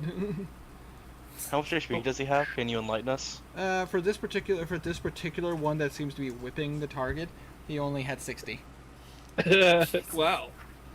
Pretty Yeah, decent 60. overkill. Yeah. It wasn't really overkill. It was 6 overkill. Well, it wasn't exact. He's not. This one. It wasn't a particularly powerful one, as you guys can see. It was Yeah. just one person whipping. And also, it's a half breed. Yeah. It's not powerful, it's not high ranking, and it's only a half breed, but it still had 60 HP. Indeed. Ooh. Scary. Yikes. Yeah, that is But yeah, he is dead. cool. Cool.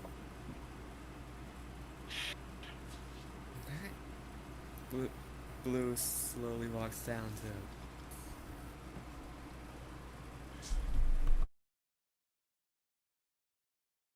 You walk down to this creature, to this snake's body, and you see this ant creature whose arms are still down, head facing facing the sand. I'd pull out my dagger and go to cutting vines. Kazir approaches the ant creature and tries to help it understand that it's okay now. As know, you we as you took care guys of as the you guys thing. get close to the creature, and it sees your feet, you watch as he kind of backs up immediately, like. Blue bends down so he can see his face.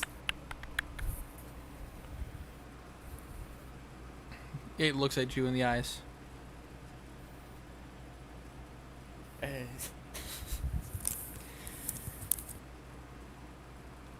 Blue. Hmm? You feel You feel Symbol's hand on your shoulder. I don't particularly feel like talking to him, so why don't you try? As she casts tongues on you. Oh god, they speak Cholt, don't they? Oh no, they have their own language. It's literally Yeah. called. It is literally called Thrycreen. Oh, Mhm. Cholt is a different language. Yeah, Never mind. Cholk is its own language. I know what you're talking about, but no, it's not Cholk. This is like literally their own language. But yeah, Blue, she casts tongues on you. Which do you need to be enlightened what that mean or what that spell is? Yes. Tongues basically allows you for you to now speak and understand any known spoken language ever. Jesus. Whoa. So wait, blue note. Is it temporary or is it permanent? It's thing? it's temporary. It only works Okay, for just it only making works for sure. an hour. Cool. Oh, that's still longer than I thought. Yeah. Hello, my friends. We have just liberated you from your captor. What do you want from me? Are you with them? God no. Does the ant have its arms tied behind its back or anything? It appears that the creature is carrying. He has chains on each of his arms, and they each have a metal ball. Uh, Are you? Good. Are as you- blue talk, sorry, as blue talks, Kazir goes to investigate the chains, planning on undoing them. Stay away from me! Calm down. Every time, wait. every time you get close, you watch as he backs off. Calm down. Are you? Wait, Kazir when should you check say- the. Sorry. When you say them, are you talking about the snake guy? Yes, the Yanti monsters. If we were with them, why would we have just barraged back? How am I supposed to know? Jealousy, murder, Yanti are all the same. They all want something. Look into my eyes. I am not snake whatsoever. You're human. Indeed. I know your kind. Here to stab us in the back too? I prefer to go my own way, but we're here to instead stab you in the back. We're letting you go. Just want directions out of this. Roll a persuasion check. Okay. While Blue's talking, can Kazir go 20. check the body for keys? Yes. That's a 20. A 20? Do I need to roll Actually, investigation? hold on. Not a 20. That's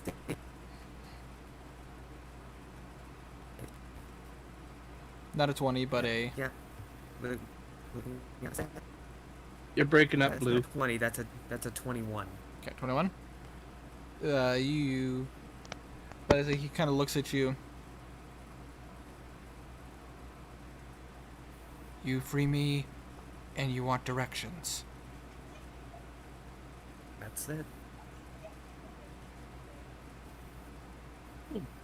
Send you on your way. Give you a bit of food and water. All we want is directions. Because as you're looking through the body, you do see keys. You see a creepy looking like metal rod, like a hand, like a rod in it for not even like a rod, but more like a spike in your hand that fits in your hand. It is dark. It is covered like it's black metal with like blood on it, like dried blood on it, and it looks like it's sharpened on the end, like you could just stab it into somebody. Yikes. You see a locket that's made. You're not sure if it's magical or anything, but it is gold. And you also a whip. And also you see on his body, on his back, he has what appears to be a pretty long double-sided. How do I would explain this? It's kind of like a double-sided spear. But the spear head is kind of circular with a little bit of a turn that goes into a sharp end. I know what it's called. Oh, I hate when it's got a weird name like a Shanta or something. Yeah, something like that. Iqwal. What? Iqwal. Ikawa. I think that's it. Anyways. Kazir takes pretty much everything but actually, you know what? Yeah, Kazir tries to take the spear too, and hands Blue the keys. And I say, so you toss Blue the keys, and Blue, you catch him with no problem. And you watch. How do you spell the Ipawa? Or is that what it's called? I'll just put it as a long, middle, curvy spear. You watch as he extends out his hands to you. Blue reaches forward and unlocks the chains. Okay. As you do so, you watch as he extends, kind of stretch out his hands and kind of rubs his wrists. Thank you. Good to see there are some good humans out there. Your cat friend has my weapon. Kazir apologizes and gives. Wait. Which one was it? Which weapon is it? Is his? About to say the equal. You have no clue what this guy's saying. Oh yeah. Good point. Never mind. But yeah, you see the Thrycreen references the double-sided spear essentially. Kazir notices him gesturing and apologizes and hands the spear to him. He will take it from your hands cautiously. As he does so, he takes a step back and he kind of just spins it between his forearms.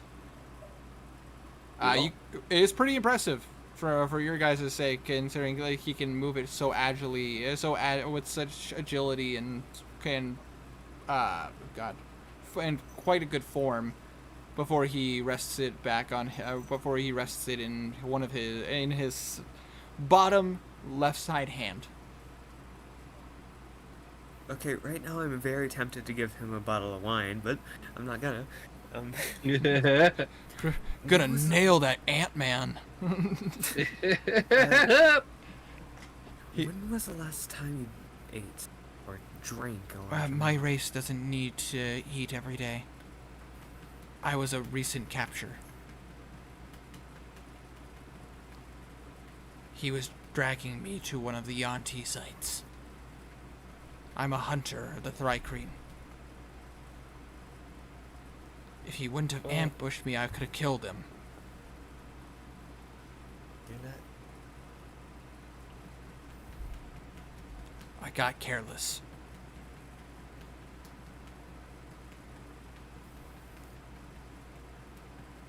What's your name, human? My name is Blue. Blue. We, Thrycreen, don't follow the same name as your folk. Our names are based on we're just known by our leaders, but we typically go by the names of our position. My name is Scout. As he extends a hand. I believe your kind does this?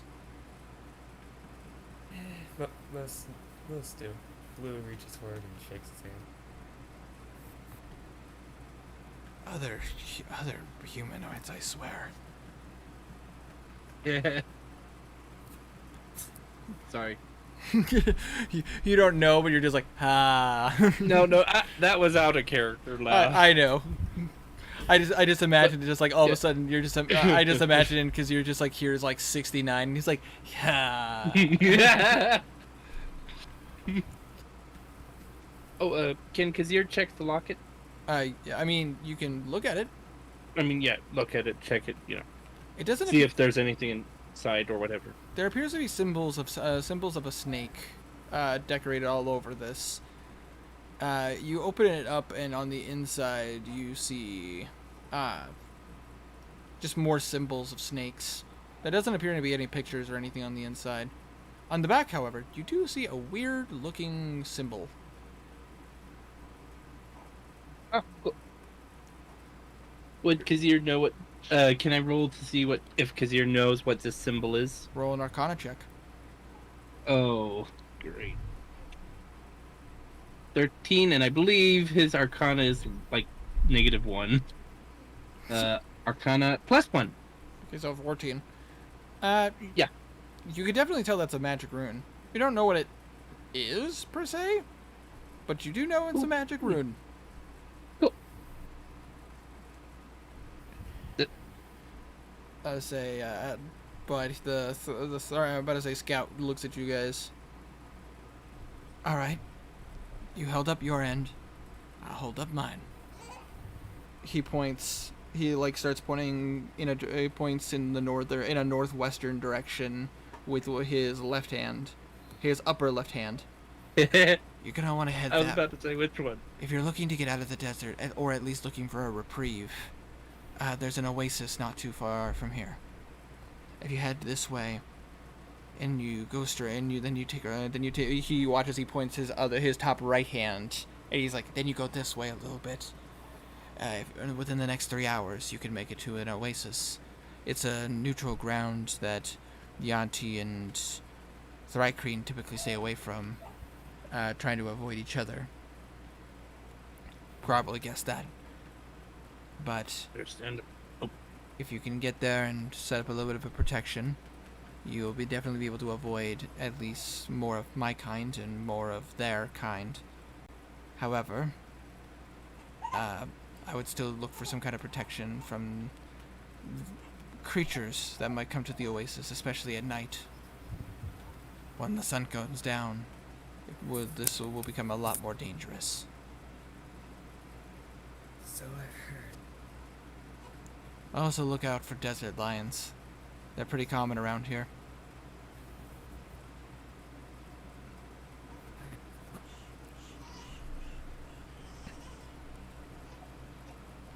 Anything else you'd like to know?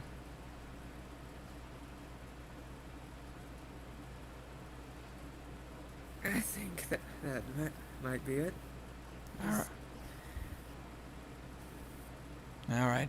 Then it was a pleasure meeting you, Human Blue. It was a nice time meeting you, Scout. Which, by the way, Kazir, you can't understand a single word that that Scout is saying, but you can understand everything that Blue's saying. Oh. Because tongues works that anybody who can hear Blue's voice can understand It's him as if he's translated. basically as if he's speaking fluent language you speak. Also, Yurok, welcome to the chat. # Portlock Bros for life. Wow, been a while since we've seen him. I know it has been a while. Plus, also the fact that he continues to reference Night in the Woods. Night in the Woods. Yep. Anyways, yeah. So you don't understand a single word that Scout is saying, but you can understand everything Blue is saying. Cool. Scout then. Sorry. You then watch as Scout turns his back to you and goes, "Be careful," and starts walking. And then he starts walking west of where you guys are at. Wait, Scout, Yeah, are you hurt? a little, but I heal pretty fast. as you watch his hand starts to glow. I am a scout and hunter after all. I know a few tricks. Don't let your guard down. Not again. Be careful, and if you see any more Thrycreen and you can speak to them like this. Not all of them are as nice as me. Be careful. And you watch as he continues to walk. Symbol just kind of looks at you. Huh. That went better than expected. I have way with words. Anyway. Well, look, there's an oasis within 3 hours of here. Blue gives the direction. We should grab the horses then. Alright. You guys just go back to the horses. They're dead from dehydration. No. Before we go, Kazir wants to search like everything around. I mean, like the guy's wagon. Oh, okay, yep. In the wagon, you'll notice that there appears to be some weird shaped swords and some daggers, a decent number of chains. Some of them with runes on them. The chains have runes, or just Yeah, the chains. Or, okay. Blue. Kazir grabs the chains. Wait, are these like things he could carry, or are they pretty heavy? About to say it's about it. It appears to be. Oh wait, we could just take the wagon. You certainly could. We could. Kazir gets ready to take the wagon then. Doesn't mean the horse is gonna. Oh yeah, true. Tell you what, Kazir, roll a animal handling check. Okay. Ooh. Oh wait, what the heck? Did it just roll twice for me somehow? No. No. Oh, okay. I'm tired. Cool.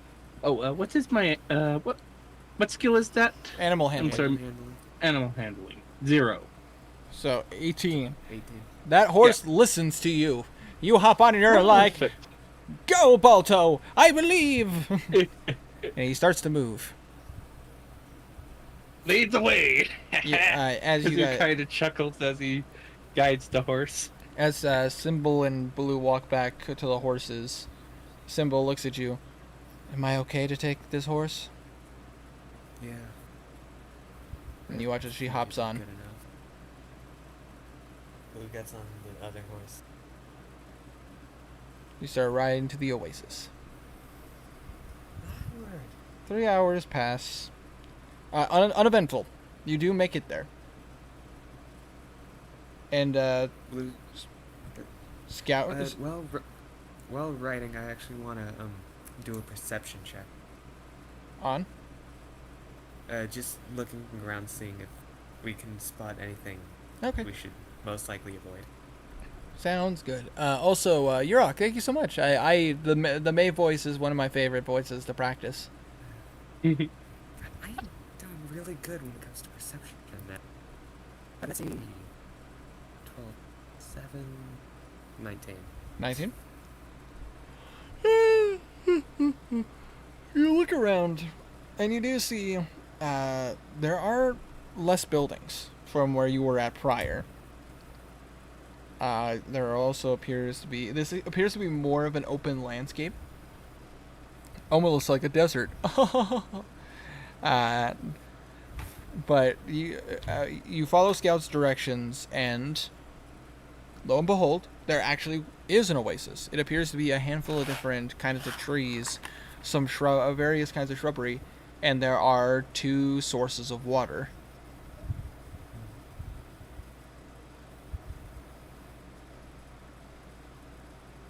And as you guys get closer, it doesn't take. You are able to. There is actually a thing set up for a place to hitch your horses.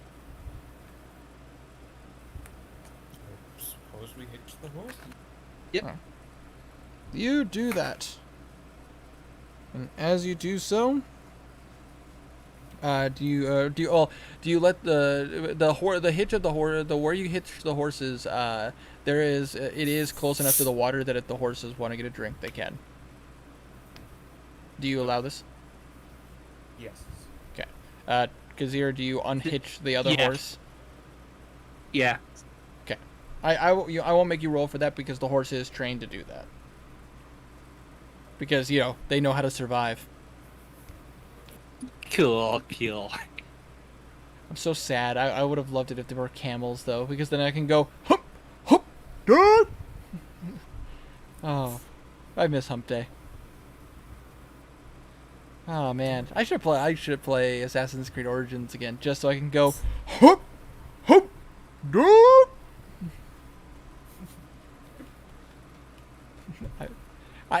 Every episode you can rewatch the entire stream. Every time I gotta call my steed, just hump dad.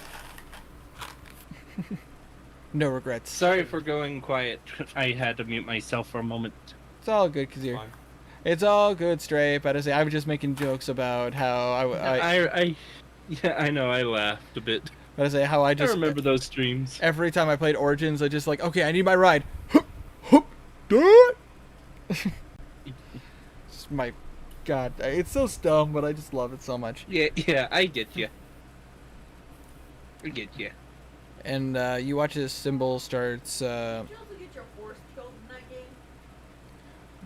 No. Don't listen to her. You guys watch as Symbol stays close to the wagon, between the wagon and the horses, and you watch as she starts drawing some symbols in the sand. And not too long after, about 10 minutes after, which if you guys want to do something in the meantime, you certainly can. I'd like to cast if I let them. Okay. There's quite a few items to Arm identify, wraps. so. One with arm wraps I got. Wizard for What's up? it. I'd like to cast Identify on the arm things. The I got armbands? from the wizard. All right. On the armbands, they are called the armbands of duality. They are, so after 10 minutes have passed, after identifying, these armbands will allow you to be able to they will allow you to be able to cast a spell that would normally only affect one person on two people instead of just one. Ooh. Wait. However, you do need to be attuned to it in order for it to work. It's just twin spell. Yeah, basically, what it does is that if you cast, let's just say, for example, you cast. What would be a good example of this? Let's say you cast like polymorph on somebody. Instead of it affecting just one person, it'll affect two people. Polymorph? Why did she? Sorry. Winter, she had these. Why didn't she cast Dominate on both Kazir and Blue? But I say well, for starters, I'm the dungeon master, and I'd have to reveal a little bit more behind the curtain.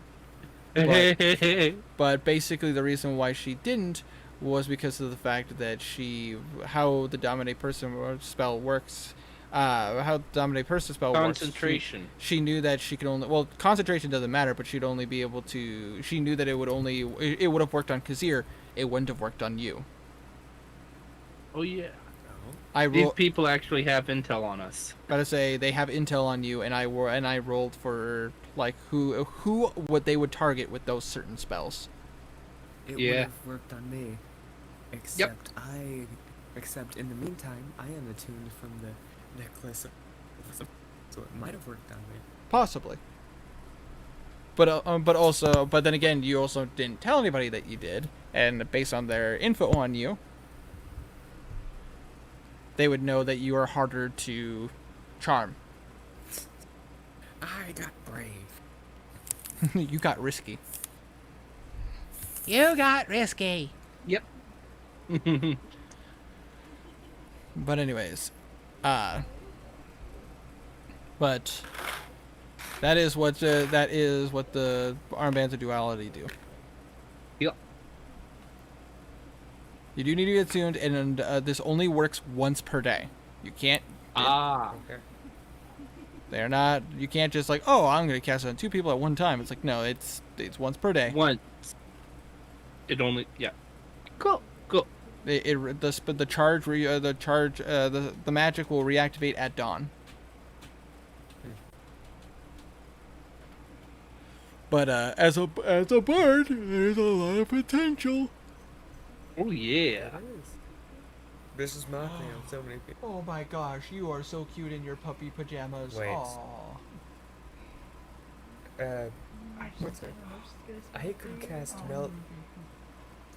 cast Melody of Confusion on 2 people. Yes, you can. Ooh. Aw. Why do you look so surprised? Hold on, my baby is just like looking at me, and she's just like, huh? You don't have any big old smiles for Daddy? Not for Dad. She was giving me big old smiles. Not while Dad's streaming. Aw, she's so cute though. I apologize. I'm being distracted by my baby. No, it's fine. Dad job comes first. Dad just, being very looking at his adorable daughter. Anyways, but yeah, after you finish identifying that, a beige dome is created that's very sand colored.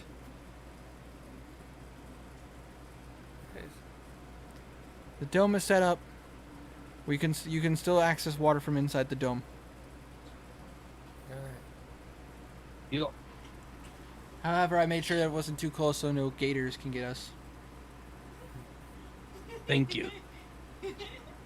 No gators.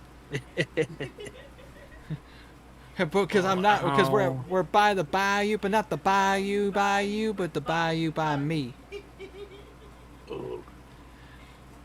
Anyways, Sorry for kind of blanking out there. It's fine. it's all good. We all need rest. Indeed. Did you want to take the time to identify any more items, Blue? Right before falling asleep, I like to actually use a first level spell slot and cast Identify on the key of teleportation. Whatever. Are you gonna wait till everyone's asleep, Yes. or are you doing that now? I'll wait till everyone's asleep. All right. What time is it now, Winter? For you guys, for your guys' part, it is still early afternoon, so it's like between 1 and 2 because you guys did have to take time to slowly travel. However, I'm moving theirs a little bit farther ahead, so that way I can focus on you guys a little bit more solely until the day ends. If that makes sense. Yeah. That way it's a little bit more one than the other. Kind of Exactly. leapfrog. Exactly. So anyways, you guys take this time during the day to just make sure you're good. Inside of the dome, she does let you know that you are safe. Nothing can get into the dome without her permission, unless someone dispels the dome. So no creatures or anything are just gonna break through. Like no crocodile's just gonna climb. It's gonna like get on the dome and just break through. It is cooler in the dome. It is not as hot. It's actually a pretty moderate temperature. We wake up to a crocodile just sitting on the dome. I mean, that would shock me not. That'd be hilarious. Might roll for that later. But you see she pulls out some rations and starts eating a little bit. I eat it as well. Just drinking normal water. Vizier takes a break as well, eating some of his food and getting some water from the lake pond? Sorry. Pond. Oasis. Yeah, I'll just say the oasis. Oasis. Let's just call it. Call it what it is. It's an oasis. Yeah, exactly. It's a desert. It's an oasis. But anyways, And she then after, sorry. no problem. Go ahead. Basically, I was just gonna say that after Kazir eats, he suggests that they all kind of take a long rest. I agree. The dome is up for 8 hours. If you guys want to take the first 2 watches, I will take the last one, and where I can reset up the dome. Kazir agrees. You know what?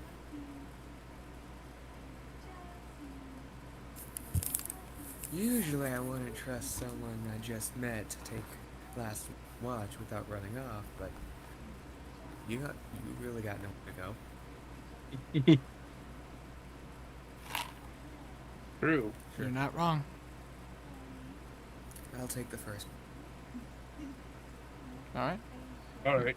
You watch as she lays down in the sand and closes her eyes. Blue, you're now the only one awake. Kazir's sleeping on the wagon. I pull. Okay, first off, I would like to cast Identify on the scroll or whatever that was. You identify the scroll. It is a scroll of tongues. It is the spell that Symbol cast on you. If you need details, I will send you a link to what the spell is, but you can just write a scroll of tongues. Alright.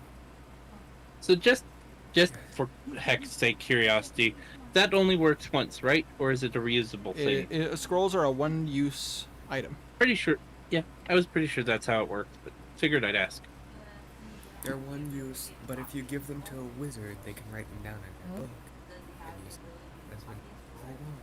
Oh, Neither one of them are spellcasters. cool. So I'll be saving this for them. Good idea. But so yes, that is what the scroll is. If Secondly, Kazir did Kazir want to give any items to Blue to identify? Kazir's asleep. Kazir's asleep right now. I'm saying before falling asleep. Oh. He'd ask about the locket and the dagger, or not dagger, the spike. metal rod, spike, yeah. Also, the chains are also magical. Oh yeah. Manacles. Well, he'd be more concerned about the locket and the stabby thing. All right. Just give them it all. But yeah, those are the 3 items. If you want to take the time to identify them. And I identify each one. All right. You guys ready? Yes. Which one do you want to know first? The pendant. The locket. Or locket. What I say? It is the item. That locket is a locket of poison protection. Does not require attunement. It gives it an advantage on poison checks. Checks against poison. I already have one of these. But it does not require attunement. It gives advantage to anybody who wears it on Constitution checks against poison. Ooh, cool. Kazir puts that on as soon as he finds out. I have not told anyone. Oh, You're right. asleep. Doing all this work. Oh wait, I actually I already. thought it was Winter. being retro done. Never mind. I'm tired. Anyways. This is the second, quote unquote pendant of poison protection I have. Huh, weird that a Yanti would have it. You know. Yes. Rianti, but also a cultist. Anyways. What else? What next? I'd say the weirdness spike. It is a spike of dominate person. It is a cursed Should be item. looking for curses. What? It's cursed. It is a cursed item. Ooh. If you stab this into somebody, the dominate person spell will activate automatically. Ooh. You just need to be able to pierce the skin. Upon doing so, the Dominate Person spell will activate, and whoever stabbed it into him, the person will be forced to obey them as if they were under the Dominate Person spell. However, Nice. whoever you stab this into, once the Dominate Person spell ends, the person is then affected by a secondary spell called Power Word Kill. Oh God. Ooh, wait, what does that do? Dare I ask? Jesus. Power. If a person. I Stray. wanna If they're explain this. below 1 Look, okay. You suck. Wait, what? If a Sorry. person has below 100 HP, they die instantly. No saving Oh, throws. shit. That's definitely garbage. Remember, Blue nearly got hit with this. Yeah, I He remember called now. your wife.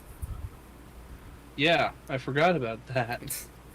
But yes, it is a cursed spike that it is useful. It can dominate a person, and you can force somebody to do something or talk about something or anything like that. They'll be under the influence of the dominate person spell. However, once the spell is done, Power Word Kill will activate, and if the person is under 100 HP, they will die instantaneously.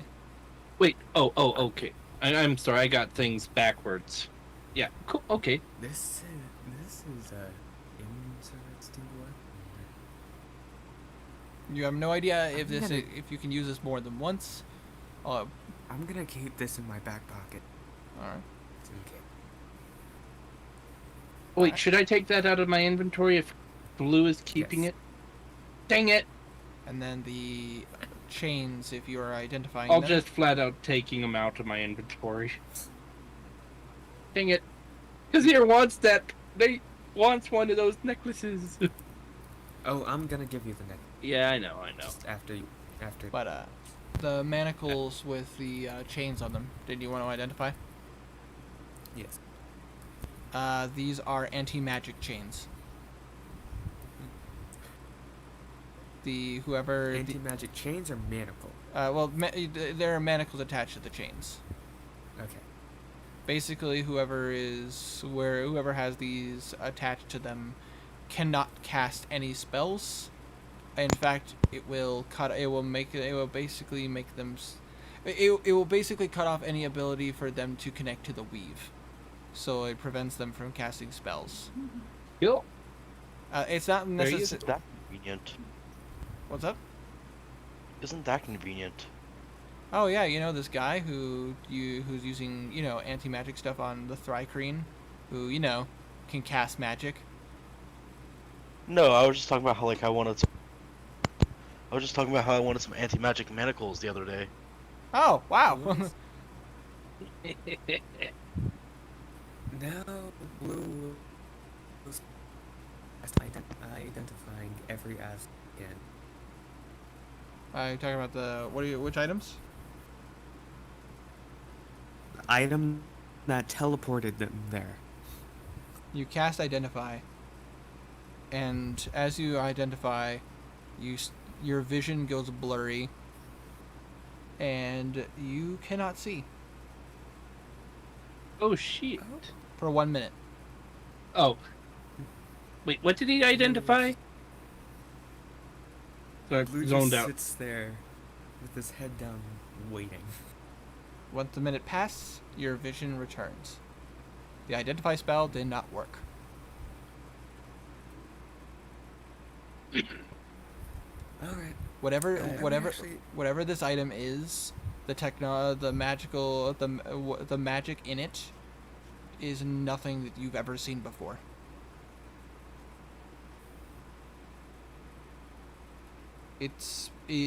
And once you try to identify it, you're getting a lot of stuff, but it's like a lot of symbols in front of your face, is similar to how you would if you cast the Identify spell. And it doesn't make any sense. It's almost like it's a bunch of jarbled words and letters mixed together. Blue pulls out a piece of paper and his ink, and then starts writing what he saw. When he forgets, he casts again. All right. You cast it again, and again your vision goes blind for a minute. You write down the symbols, and as your vision returns, it is just as much of a garbled mess as it was prior. Once the watch is coming to an end, Blue pulls out the Solomon's old conductor stick. Cast identify on it. You cast identify, and it is, to your knowledge, it identifies to you as an arcane focus. It basically is a way for you to be able to cast your bard magic through the conductor stick. Similar to how you could do it with your lute or your any other of your magical instruments. Is it a average arcane focus? It does not appear to give you any bonuses or anything. However, it does have an ability to hide something inside of it, which you assume, is how you found his spell book. What's that? Yes. How do I change my arcane focus? It takes, if I remember correctly, it takes an hour, and it basically you just similar to how you would attune to an item. Alright. How long does the watch last? An hour will, I'm about to say, though a watch will last. Let's say if you're spreading it out. Three people in a watch. Yes, if you're spreading it out evenly, it'd be for an average night is 8 hours, but I would say 3. She needs at least 6 hours sleep, and then 2 hours of not moving to get her spells back. So 3 hours each. I want to change my arcane focus to the conductor. Absolutely, you can do that with no issues. Alright. And then you wake. You just kind of wait out the rest of your watch. Is there anything else you would like to do, Blue?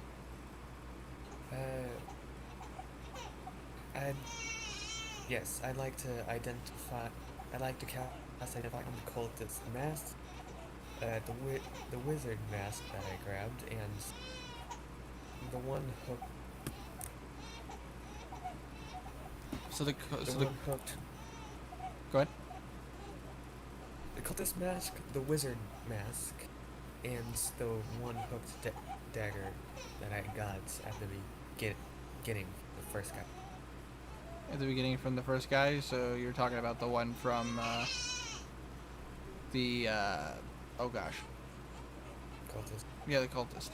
Well, the regular masks, the regular cultist masks, they are masks of minor true sight.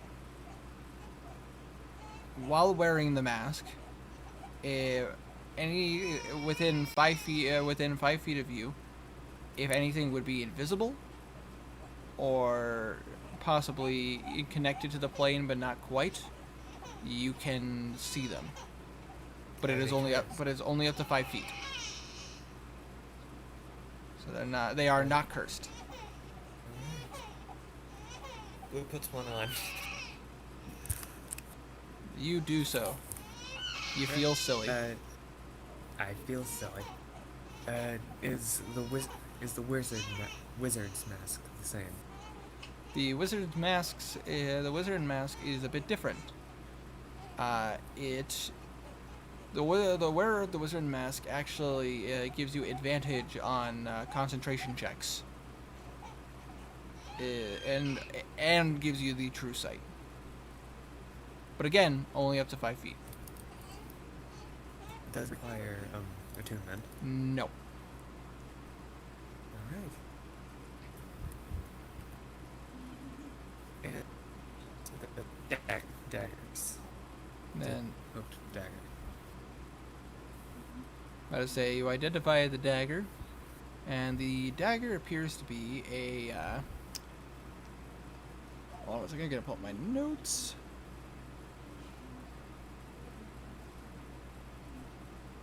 About to say the curved dagger is a desecration dagger.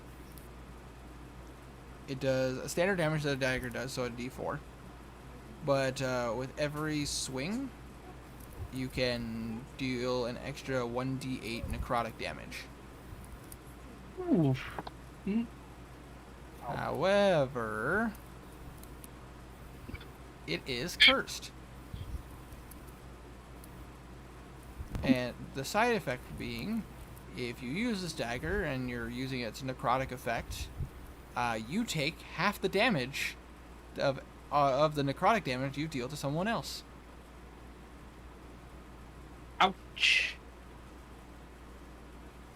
Using it as a regular dagger is no problem, but once you use its magic is when the curse will take effect. Blue replaces the dagger on his leg. That puts that dagger in. Yes. All right.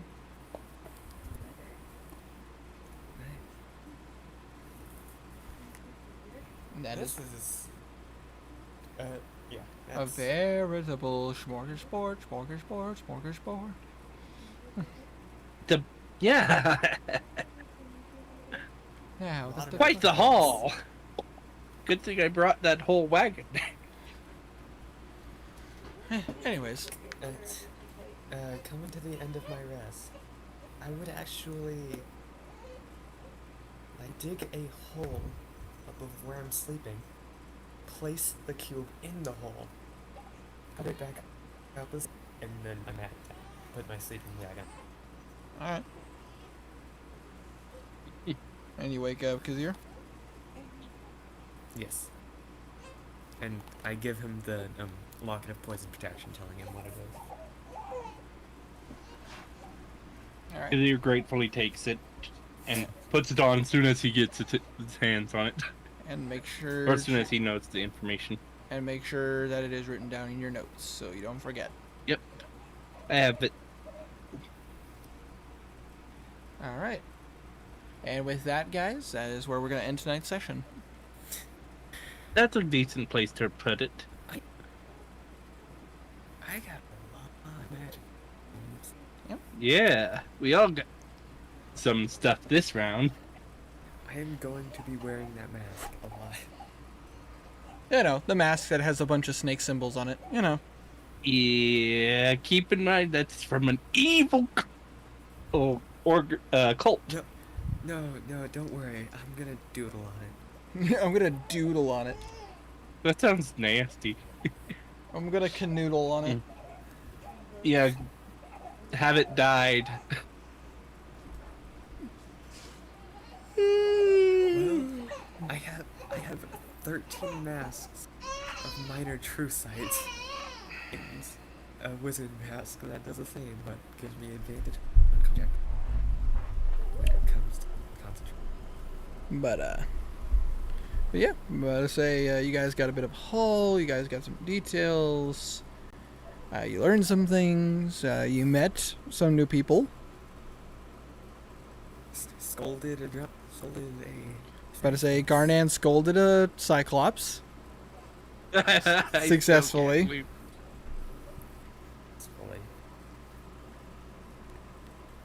Oh, I forgot to ask. What would Kazir's opinion on the ant creatures be? I mean, I know he doesn't like the he knows that the snake things are evil pretty much, but I'm not sure how he'd feel about the ant things. All right. So for Yanti, obviously, to the Tabaxi would know, they're incredibly dangerous. They are very mean. They take slaves. Slavers. Yeah, they are slavers. And Kazir would definitely not like that guy. Yeah, no, about to say, they take, they're slavers, they make anything that's below them slaves, which, as you know, Yanti think everything is below them.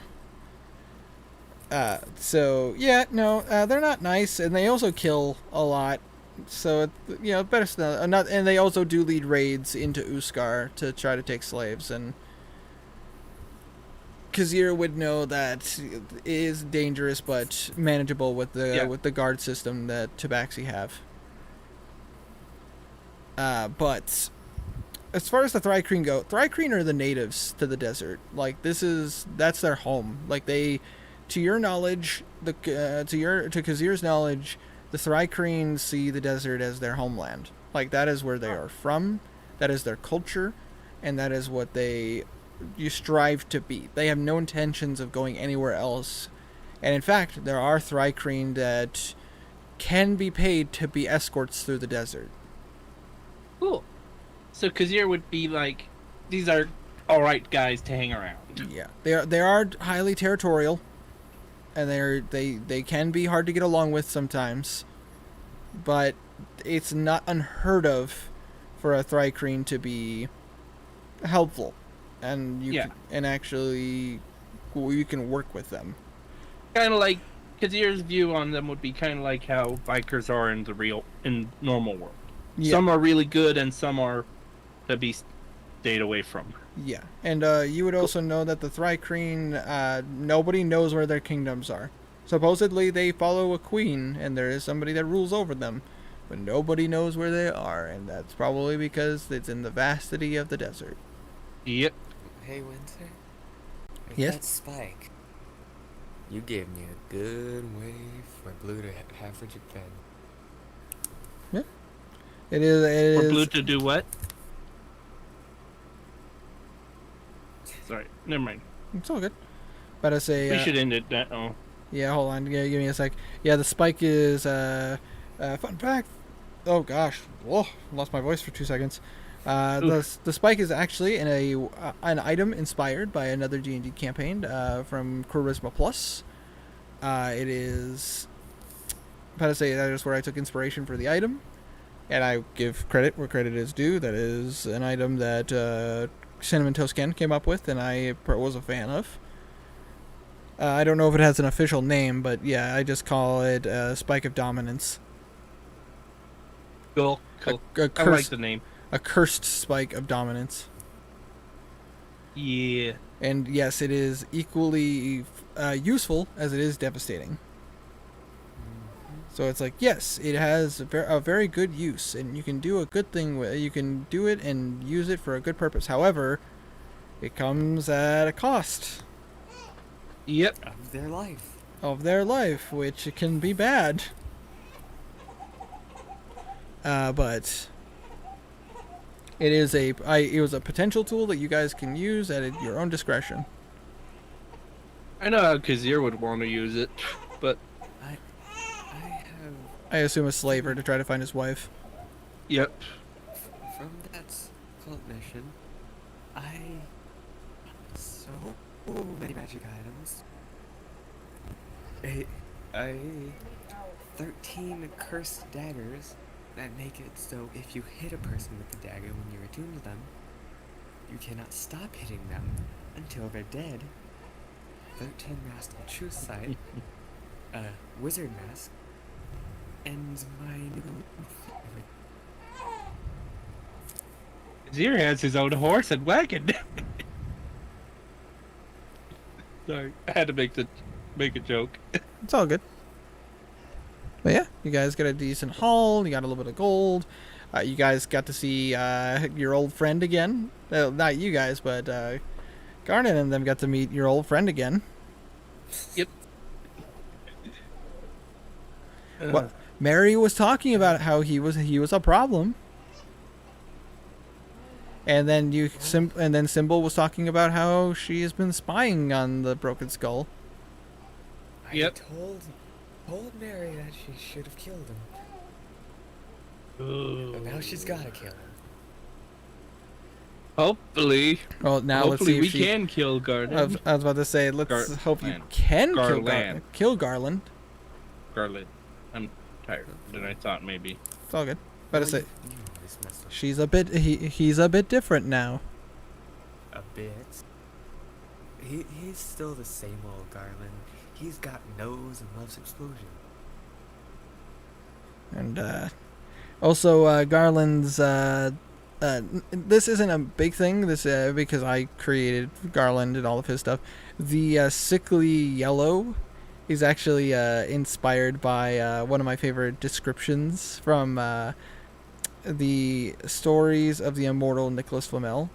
One of the main bad guys, his name is D.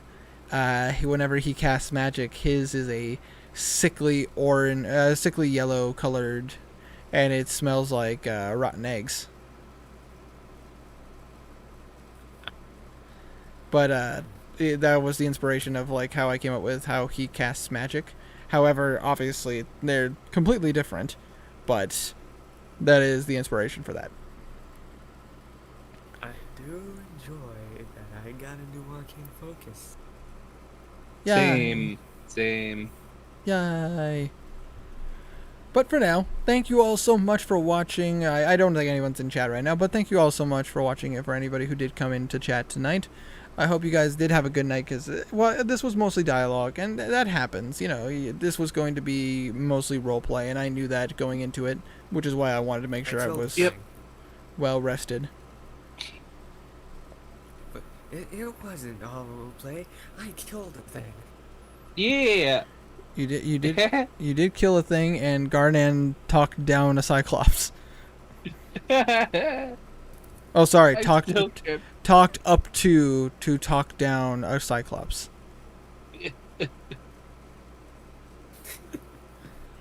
But anyways, thank you guys so much for watching. I hope you guys did enjoy. If you did, make sure you press down that like button, like there's no tomorrow. Quick thank you to Hermes, Walf, Tiny, and Stray for joining me. Thank you so much, guys. You will? No problem. It was fun being here. I cannot stop smiling. Yeah. And for you guys, thank you all so much for watching. I hope you all take care, stay healthy, and most importantly, hope you